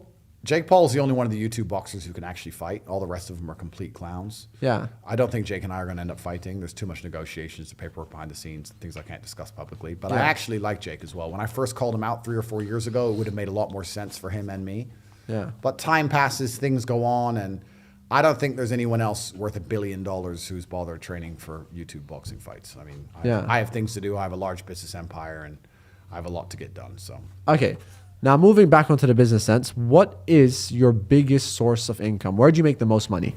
that's confidential. I can't possibly say. Okay. Can't say that. Right now, Yeah. what is the best way to make money for people watching? What do you think? What is the best way to do it? Okay, so the days of easy money are gone. I want to, like, even in the last 2 or 3 years, it was easy money mode. Every idiot you knew was making money. Every clown had made money on a pump. You know, the number of people who thought they were expert crypto traders in the last 3 years is so funny. I'm a great crypto trader. Everything went up. It all went up. What do you mean you're a great trader? You could have bought anything. You bought poo dick coin and made money. Of course you're a trader. Like that, all that shit's over, right? So all the easy money's gone. It's all cyclical. So all the amateurs are going to start suffering because now we're entering the realm of the professional, and making money is going to be harder than it's ever been. Yeah. All the free money's disappearing. You have to become very, very confident and competent. And that's one of the things about the last few years. Anyone who made money in those years, a lot of them didn't learn any lessons. A lot of them didn't learn how to make money. They just got lucky and just picked up a pump or caught some garbage, but they didn't actually learn anything specifically. The best way to make money in the world today certainly has to be something online. I think that making money online gives you absolute freedom of your own geography. It gives you access to the largest possible customer base. And there's 18 different modern wealth creation methods that we teach inside of the real world that will allow people to make money online. So that's going to be a nice, easy plug to go there. But it's interesting. It's an attention economy. And truthfully, without saying too much, you either need to be prepared to get a whole bunch of attention on you, like we're all doing here, or you need to be close to somebody who's doing that. Yeah. And that's where a lot of the money is flowing nowadays. Now, look, I'm a person that believes in people do change. before I continue this topic, what's like, would you say you made a lot of mistakes? No. You used to have a webcam business. A lot of people, let's say, would say that's wrong. Number one, just generally morally wrong. Yeah. A lot of people might say, well, you were scamming people. I sit here and I do not think I've made any mistakes. Every single action I've taken has led me here, and I'm very happy with where I am. So I've not made any mistakes. As for scamming people, I think the industry as a whole is a scam. Yeah. But I was not scamming people any more than anyone else involved in that industry. I personally think the industry is a scam. However, a lot of the men who are involved and send money to girls on webcams don't think it's a scam. They like it and they enjoy it and they think it's totally worth it. So I think it's a scam, but they don't. So it's their prerogative. But let's say like your son wanted to do this business one day. Would you say, son, it's great, go for it, or would you rather he does something? Yeah, as in, it wasn't a mistake, it was part of your journey, I get it, but would you kind of advise like, that's already the past. I needed to do it to get here, but like, as in like, if you don't need to do it, don't do it. Well, it won't exist much longer anyway, but to stay inside the parameters of the question. Yeah. If my son were to come along and say, I found a job that I'm going to take exceptionally serious, it involves opening a webcam studio, but it's going to allow me to bring the entire family out of poverty and we're going to make millions of dollars and I'm going to take it seriously and work very hard at it, I'll say, good, congratulations, do it. We can talk about the specifics of the webcam industry for hours, but I don't think it's beneficial. But we can. But to sit and pretend that industry is somehow worse than the pharmaceutical industry, forcing people to have poison injections that they don't want, or the arms dealing industry, or the industry of war, destroying people who are walking through a field for no reason. Most industries are actually far more heinous than a man and a woman laughing together on a webcam. It's really not a big deal. But like, there's so many options of businesses out there. Yeah, well, you say that. You say there's so many options of businesses out there, but this was 10 or 11 years ago, and 10 or 11 years ago, even making money on the internet didn't exist like it does today. Yeah. Podcasting didn't exist. Yeah. YouTube didn't exist. Like, it was just MySpace and brand new Facebook. And I don't think that many people would sit and find a way to make a lot of money with a very profitable business and go, oh no, let me throw this away and just find another one. That's not how the world works. Now, okay, right now, if I gave Andrew Tate $1 trillion, is that it? Okay, let's say an amount. If I gave really you no. If I gave you $1 trillion, okay, what would you spend it on? The problem is there's nothing to buy. I already have this problem. Yeah. And I already have the problem that there's genuinely nothing to buy. You buy some clothes, you got some clothes. Yeah. I have 30-something cars. You get all your cars. I keep buying new ones because there's nothing else to buy. Yeah. You buy 20 diamond watches. Okay, whatever. Yeah. There's nothing to buy. I have everything, bro. I need someone to invent something that I want. I don't want anything that I can already afford everything on the planet. Buy the moon. I don't know. Buy a spaceship. I don't really want to go to space. There's nothing do you believe there's life outside of Earth? Yes. I don't know if how that fits in religiously, but I do think that logically it would make sense. So do you believe in aliens? Yeah. Yes. Do you? I definitely do. I think definitely, like, if I don't think that there are aliens, it would just be a very sad life. Like, we're just gonna live and die and that's it. Completely. What do you think the purpose of life is actually? From an animalistic perspective, we're just here to procreate and reproduce and spread our genes. But perhaps it's a journey of discovery. Because I always think, like, there's 7 billion of us, right? And we're all gonna die. But why does it have to have a purpose? Who said life has to have a purpose? Wouldn't it suck? Like, we're just gonna live, die. Like, there must be something we're not like. Sometimes life sucks, bro. You think so? Yeah. Well, I mean, I could answer the question from a religious perspective. I can answer the question from an evolutionary perspective. But to answer the question from a philosophical perspective, there doesn't have to be a meaning. Yeah. Sometimes things just suck. Bro, there are babies that are born that die same day. It's just unfortunate. That's just life. Nothing has to make sense. It doesn't always have to make sense. Yeah. Do you think life is a test? If it is, I would like to think that the number one test is if you're going to be true to yourself and honest in the face of all adversities and all the people trying to tell you to be quiet, because I think everybody's facing a similar version of, a much smaller version of what I'm going through. You're trying to tell the truth and people are trying to stop you from doing it and tell you you're wrong. Yeah. But I think you should just be true to yourself and true to your heart. I think that's the true test, because that's where real happiness lies.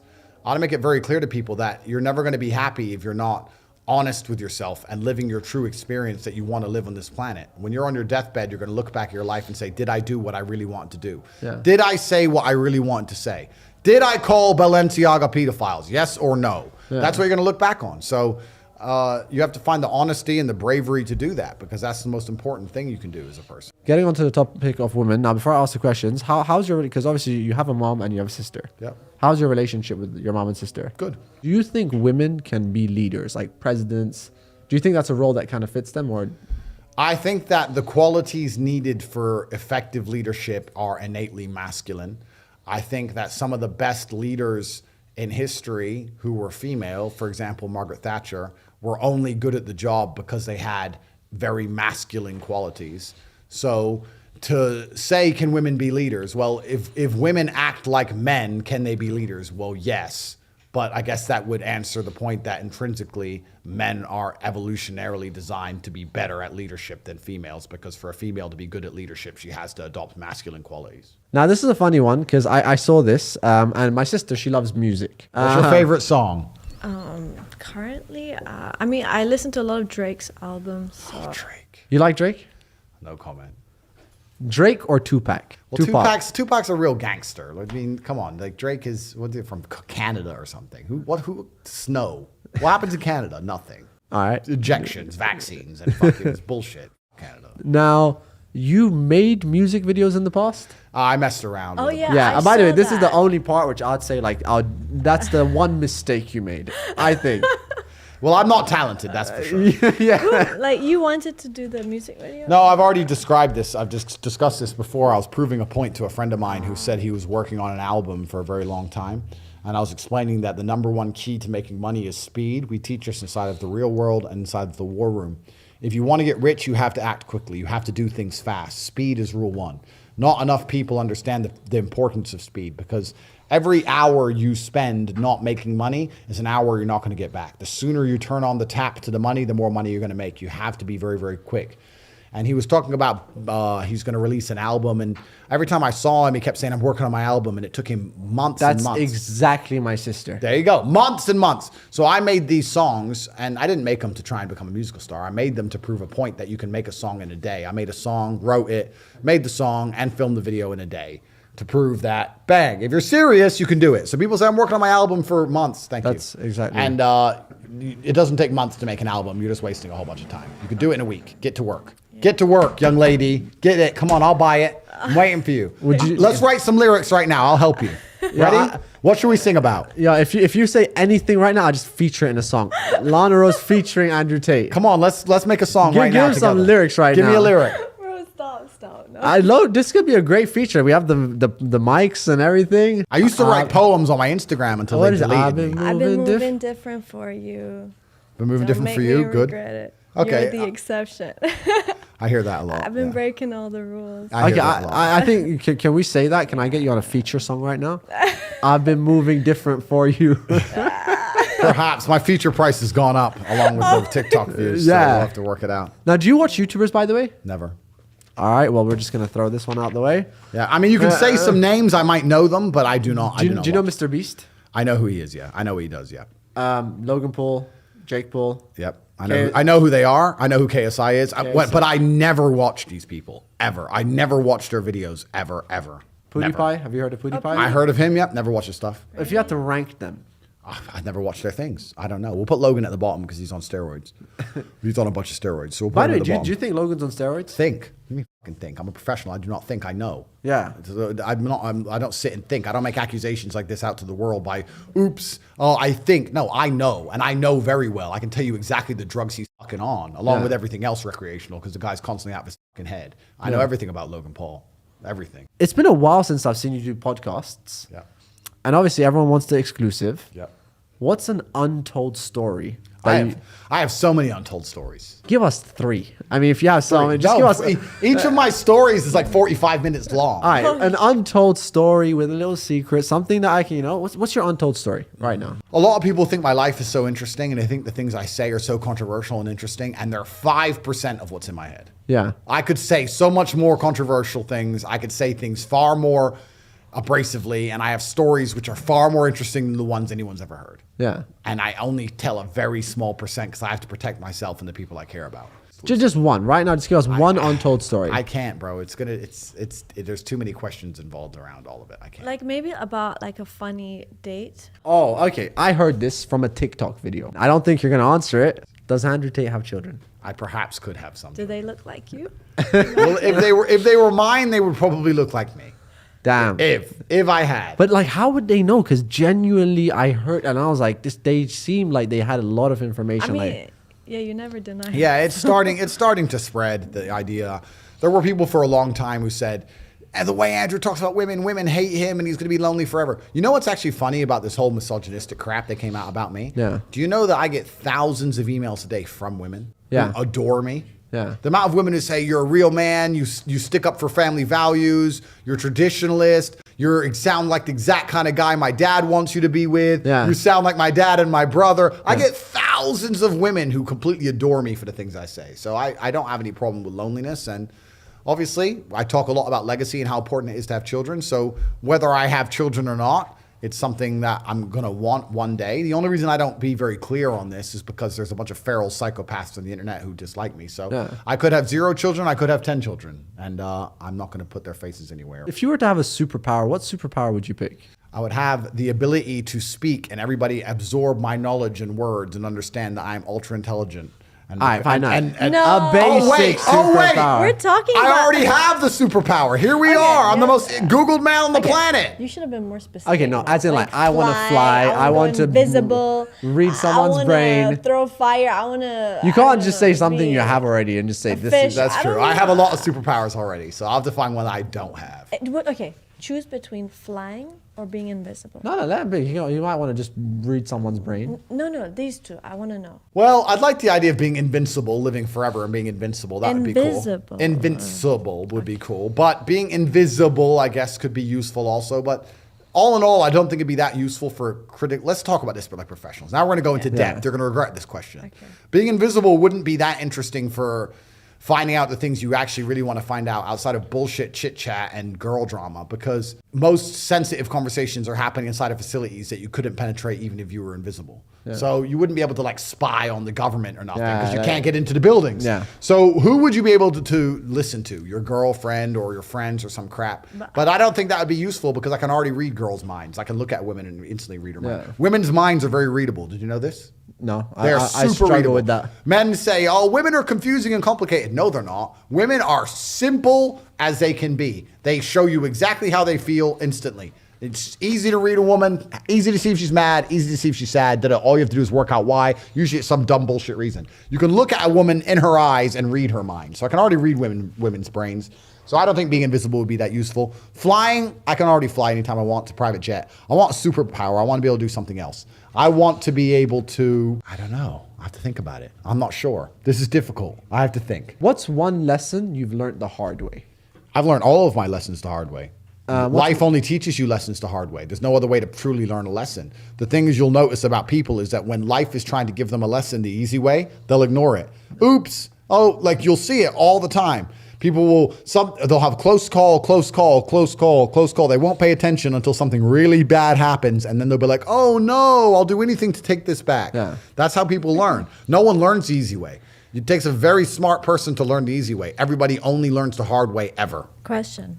Has your heart ever been broken? Completely. Everybody's heart's been broken. Every single man, every single woman has been through a period where they wanted someone back who didn't want them. Difference between me and everyone else is I never let my pride or my dignity go out the window for it. That's the big problem with a lot of this heartbreak stuff. It's not that you're feeling heartbroken is bad. That's natural part of the human experience. You just can't sacrifice your dignity for it. Yeah. We did a podcast before. It wasn't my podcast. It was Tam. And I think we were kind of having a little debate about this stuff, right? Yeah. Back then we were talking, would Andrew Tate ever settle with one woman and purely one woman and just never like mess around with other women? No, I will never do that. Oh, you wouldn't settle with one, purely one? Well, you'll have one that you super care about. You'll have one which is the queen. You'll have one which has your family. You'll have one which is going to be above all others. You'll have one that you adore. Yeah. But it could be the same with cars. I could have one I truly love, and I could just pick up another one for a spin. What's your opinion on, like, I'd like to know my sister's opinion on this topic, because this is obviously something that I guess she just wants to stay quiet about right now. What do you think? Andrew Tate says men can have more than one woman, and this is a norm, and this is how it should be. I think it's obviously something that should be first discussed, like with the girl initially. Like, I mean, I personally. Hi, Andrew. I'm the girl. I don't want you to have more than one girl. So no, but that's the thing. If they don't, if like. like. Joe, be honest, because my sister has very strong opinions about this So off camera. But then when I told her, I was like, Andrew's gonna come here, and you're just not gonna say it. So my main thing, and like when I look for someone, is loyalty and trust. Like it just, I can't, like, if there's no loyalty and trust, and like, look, that's the thing. I would obviously ask these questions, like in the beginning, so to clear it up, and I think that's what it is. No, Like, it wouldn't work that way because no man's going to sit there and say, yeah, I'm going to cheat on you. So you can't have discussions about it. And I understand you look for loyalty, and I agree you should have a man who's loyal to you, but men show loyalty in different ways than women. Women show loyalty through sexual exclusivity. Men don't show loyalty that way. Men show loyalty in a bunch of other ways. One of them is financial. The other is taking care of the woman. The fact that I would have a woman that I pay her bills, take care of her, give her a sheltered life, spoil her, look after her, try and make her smile, give her all these things, put her on private jets, take her around the world, and make sure that she's happy in nearly all realms with no concerns. That's loyalty. Just because I spend a night with one random chick every once in a while does not mean I'm not loyal to her. Whereas a woman is the completely opposite way. Men, for the longest period of human history, have not been sexually exclusive. And now we're living in a world where we pretend it's normal for men to be sexually exclusive. They never have been. And we're also in a part of the world now where most men have more than one wife. So it's kind of interesting to see. Do you think that's okay, Lana? I mean, I don't think like all guys are like that. Of course, because you can get a Nissan.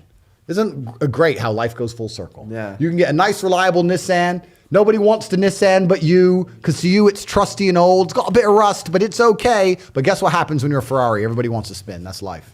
That's life. And if you're going to be with the top tier male, you're going to have to accept. If you're going to be with one of the best men on the planet, the most desirable men on the planet, who fixes all of your problems, who's hyper competent, who can get all of the things that you need done, who excites you, who's interesting, who's spontaneous, who takes you nice places, you're never bored to spend time with him, you're never bored in bed with him, he never lets you down, you're going to have to accept that this man is going to eventually, over a long enough time period, occasionally do some extracurricular activity. And you're just going to have to accept it and get over it and ignore it. Because that's what happens when you have a top tier male. Okay, here. Listen, first off, if I were to agree on something polygamous, it would be in the sense that the guy would have them like the 4 wives, right? Okay? But I won't agree on a guy being like with 20, 30 girls, like outside of being like serious. You know what I mean? So I don't think like, I mean, I've seen from previous like people that I know, like they sort of like the lady knows that the guy is with so and so, so he already knows like the girls, and they already been sort of introduced because he sort of lets her know. But I just don't. I personally, as a woman, I don't like having like an unknown like guy Look, with I'll millions tell you, of people. Andrew said this to me last time. He said, "Listen, if I'm a high value man." That even I'm not going to tell my woman, but she's not dumb enough to not know that I'm not messing around with other women. But like with a million people, I just think like, there should be limit to things. I think it's very unhealthy. Everything, if you do too much of it in life, it becomes very unhealthy. Do you think that makes Andrew a bad person? I'm not here to judge him. Only God Judge can me. judge him. Judge no, me. I would like. Okay, I believe based on that him God saying, can "Listen, only I will judge." never be fully and utterly loyal to my girl." Judge me. Does that make him bad? I mean, did you tell your girl that? No, he won't. Are you not honest with your girl? No, but okay.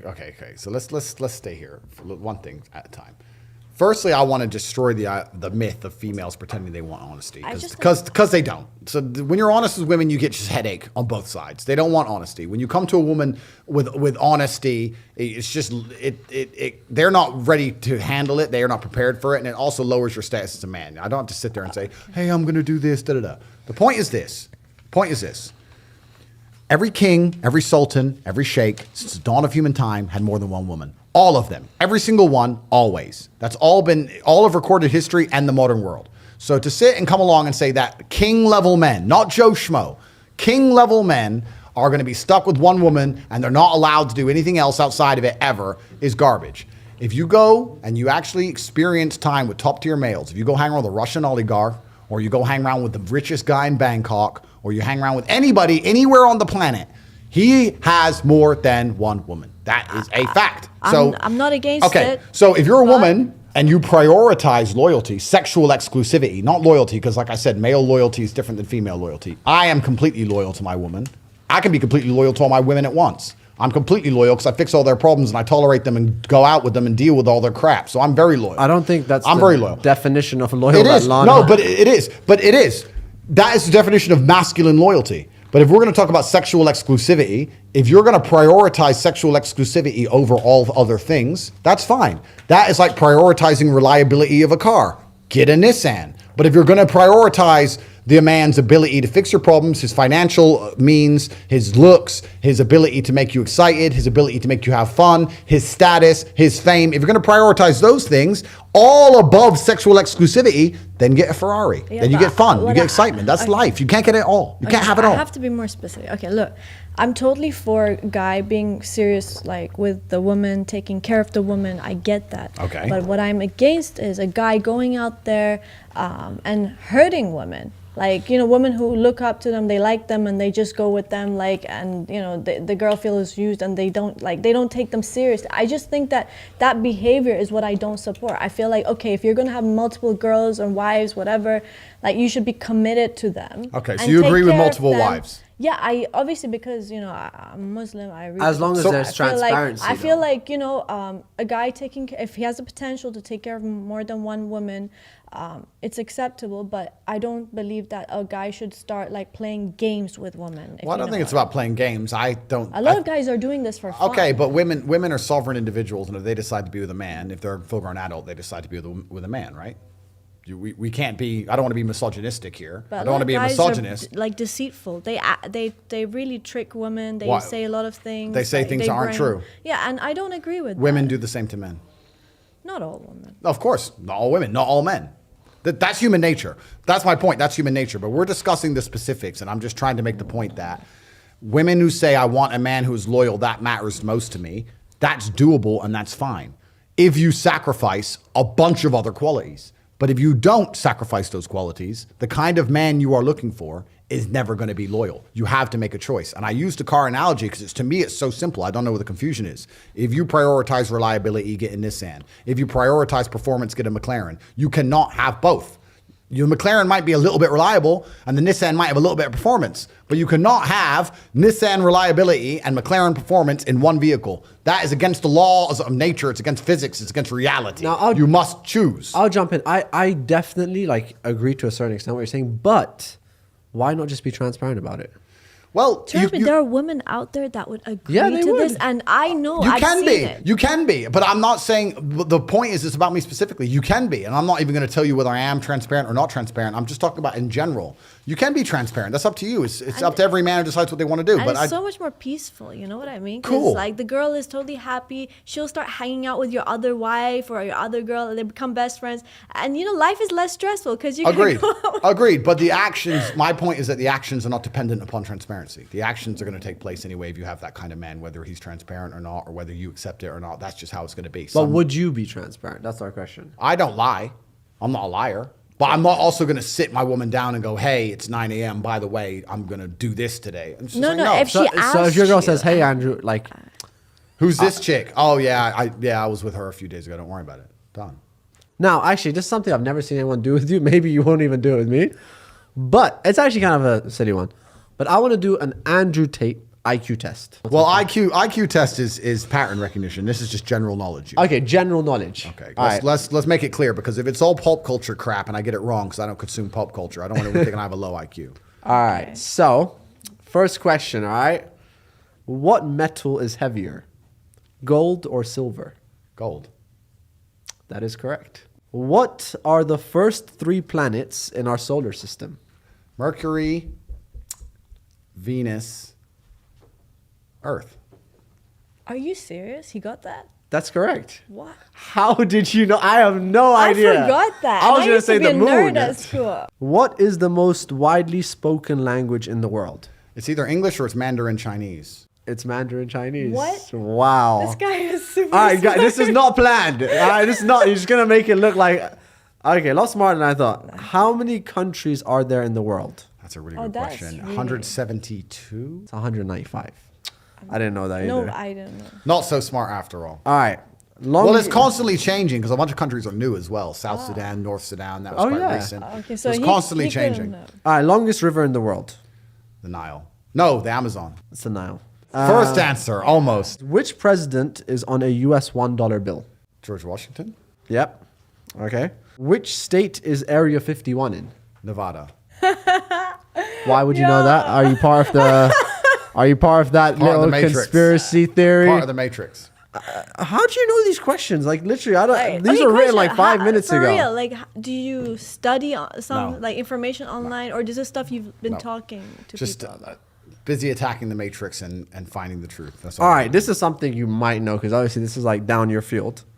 Who was assassinated on February 21, 1965? Oh, JFK. Malcolm X. Is Oh, that- Malcolm X? Oh, sorry. I don't know why I said JFK. I When, don't as soon as you said assassinated, JFK came to mind. All right, that is our little quiz. I think, what was that, like 9 out of 10? Yeah, he did. I did very all good. right. All right, now, obviously, we're almost done. I want to ask you, what is the best advice you could give to someone out there watching this? The best advice I can give to somebody out there watching this is as follows. If you've watched all of the podcasts so far, you must be semi-interested in my point of view. You must understand that I am saying things in a semi-censored degree because we are here live broadcasting to the world. But if you agree with what I'm saying, the best thing you can do, the best advice I can genuinely give you is go to corporatate.com and sign up for my email list, because there I can tell the truth completely uncensored. I send an email absolutely every day on all various topics, whether it's modern news and current events or traditional evolutionary biology and all the things we've been discussing in this podcast. The best advice is to sign up to my email list there. We discussed money is a big factor. How much money is enough money? $36 million. 36. 36. When you have $36 million in the bank, there is absolutely nothing that you can't do or basically buy. And you can go to the best hotels, you can go to the best places, you can rent planes and boats, you don't need to buy one, you can buy the best cars. Your kids are secure. You can make sure with clever investments you're earning enough per month to live a very good life. A good life costs about $500,000 a month. You can do that. $500,000 a month. That's what a good life costs, yeah. Wow.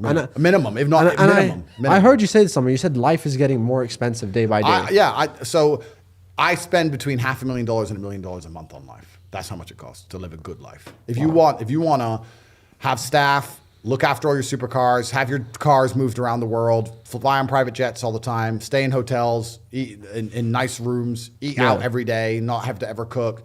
By the time you add it all up, it's about $500,000 to $1 million a month. That's what I spend Now, base minimum. do you think, can money buy happiness? Money is an amplifier. Yeah. So money does not change who you are, it amplifies who you are. If you're one of the people who's constantly miserable and you get rich, you're going to stay very miserable and end up a drug addict. If you're one of the people who's happy, hang around with his family and gets rich, you're going to have great times with your family and be happier. It amplifies. It doesn't change anything. It'll make you sadder if you're already sad, happier if you're already happy. It'll make you super powerful if you're already powerful. It'll make you a loser if you're already a loser. It amplifies. Money does not make the man. Man makes the money. So you must make sure, especially as a man, that you're important and influential and powerful and your head is straight and you're mentally strong before you get a bunch of money in the bank. How much money is too much money? $1 billion. $1 billion. Yes, because then you're on too many federal agency lists. Trust me. But now you're on that list. Unfortunately, yeah, that's sort of the problem. But okay, the thing is, I heard a few months ago you said, I'm worth around $400 million. Yeah, I was trying to, suppress my Your actual. So right now. Let's put it this way: Forbes have been in touch to put me on the billionaires list. Oh, wow. Yeah. Do you want to be there? Or you're like, nope. They're asking for paperwork. I'm like, no, sir, I'm not stupid. Damn. Keep me off that list, then get fucked. All right. Now, do you think China is a threat to us? That's a really good question. That would take me an hour to answer in and of itself. I don't think that it's about threats. I think that we live. The geopolitical order of the earth is currently changing. That's for sure. Things are changing now, and the West is dying, and the West's dominance over the culture and over the world is going to be replaced by another power or another pair of powers, and it's going to be interesting to see how the world shapes from there on out. But the Chinese they're extremely hardworking, and they have a very controlled society, and it's hard to compete with them because of how efficient they can be. Let's put it that way. Now, obviously, you have the hustlers. Okay, real world now. Yeah. But a lot of people say education is like a form of control. Yeah. So do you think right now the modern education system is them just trying to control us, brainwash us? Well, what have you learned in modern education that's ever helped you with your life? Pythagoras theory. Yeah, exactly. Nothing. Yeah. Nothing. Everything that you learn in the modern educational system is a waste of time. None of it helps your life at all. Yeah. And most of the time, especially in the West, you end up in debt to learn things you don't need. And Yeah. they do that to get you already inside of the slave machine, so you have to quickly get a job and pay all this money back and sit there and slave away your job forever. If they really cared about you and they wanted you to learn things and know things, then they would teach you about how tax works, how money works, how business works. They don't teach you any of that. They'll never teach you anything about anything important that can genuinely improve your life. They just teach you things to keep you inside of the slave mindset. It's an indoctrination camp. It's all garbage. I teach more about how to make money in my school for $49 a month than you will ever learn in a business MBA for $100,000 from Harvard. Yeah. Because I'm actually trying to teach people how to make money because I exist. My school doesn't exist in a vacuum either financially. You have to understand the educational system exists in a vacuum. You can only get the loans if you use the loans to go to school. Yeah. And in the West, if they were to say, here's $100,000, do you want to go to school with it or do you want to do something else with it? Nobody would go to school, but you can only get the money if you go to school, which means the school doesn't have to be competitive. It's not competing against any of the other avenues of generating money in the world. So they get to just completely scam you and waste your time and waste years of your life and teach you nothing. But my school exists out in an open economy. You can spend your money on my school or you can spend your money on a Nando's or something else. Yeah. So you're only going to stay in my school if you're genuinely getting your money's worth. And that's why the fact we have 161,000 students shows how powerful and potent and effective my school is. Now you're making lots of business moves, but what's the next business move for Andrew Tate? I don't know if I need any more business moves. I have more money than I'll ever need for the rest of my life. I have an idea. Sure. And this is actually a part of your university. So you are, like, as you said, one of the most sought after men. Everyone listens to you, but business, it's not really a business idea. Like, do you listen to feedback people give you about your course? I can, but I do actually have a business idea that I'd like to say. But first, let me hear this. Go on. Because one thing that I've realized, like, let's say, by the way, I have tons of people that love your course and stuff, but why don't you, like, a section of your course, why don't you actually tell people what to do? Because most of it's like other mentors, right? It's the war room professors. So I have meetings with the guys from the war room. The professors inside of the real world are war room soldiers, war room guys that we vetted and made sure they're all millionaires in their own personal field. And I have meetings with them above, and then they teach below the individual different segments. But as the real world evolves, there is a section specifically on me, and I do write in there every day. Okay. Now, actually, you mentioned this and something just popped up to my head. Do you believe in magic? Yes. I heard somewhere there's a guy you have in your war room. He's a hypnotist. He's not a magician. He's a hypnotist. Well, I believe in magic in regards to the idea that you can do exceptional things if you have enough self-belief. Self-hypnosis is ultra powerful. You've never hypnotized yourself? No, I don't know how to. Every word that comes out of your mouth is self-hypnosis. Do you consider yourself a strong person? Yes. Do you say I am strong? No. Why not? Just don't say it. Do you think if you say I am strong on repeat overall in a long enough time frame, if you keep saying I am strong and truly believing it, that you'll be stronger? No. Well, then you're wrong. You would. Really? Of course. He's right. Self-hypnosis. You have to believe in yourself. You have to say things. If I were to tell you right now I could rip your head off with one finger, you wouldn't want me to try. I mean, because you're a big guy. Because you know I mean what I say. Okay. This is my exact point. Is that a way- If I look at a man's eyes and I tell him, listen, don't touch her. I'm going to hurt you. That's hypnosis. So this is like a If he way of complies, manifesting. then it's hypnosis, right? I guess so. Life is hypnosis. It's all hypnosis. Actually, do you believe in parallel universes? There are many different versions of the universe, but in all of them, I am fighting the Matrix. There's not a Because if single one where I'm not in battle against the machines, Mo. And every single one, I'm in battle against the Because machines. if you think, everyone says, like, we are not real, nothing is real in life. Well, that's cope. That's just cope to make excuses for being a lazy piece of shit. Obviously, you did say you invest, but what is, like, is there any companies that you would look into buying? My next business idea, I'm going to open a Tate Center. So I'm going to buy a big warehouse here in Dubai. And I'm going to put Tate Center on it. I'm going to put like 20 supercars in it. And we're going to have coffee and a cigar lounge and merchandise. And I'll do my live podcast from there.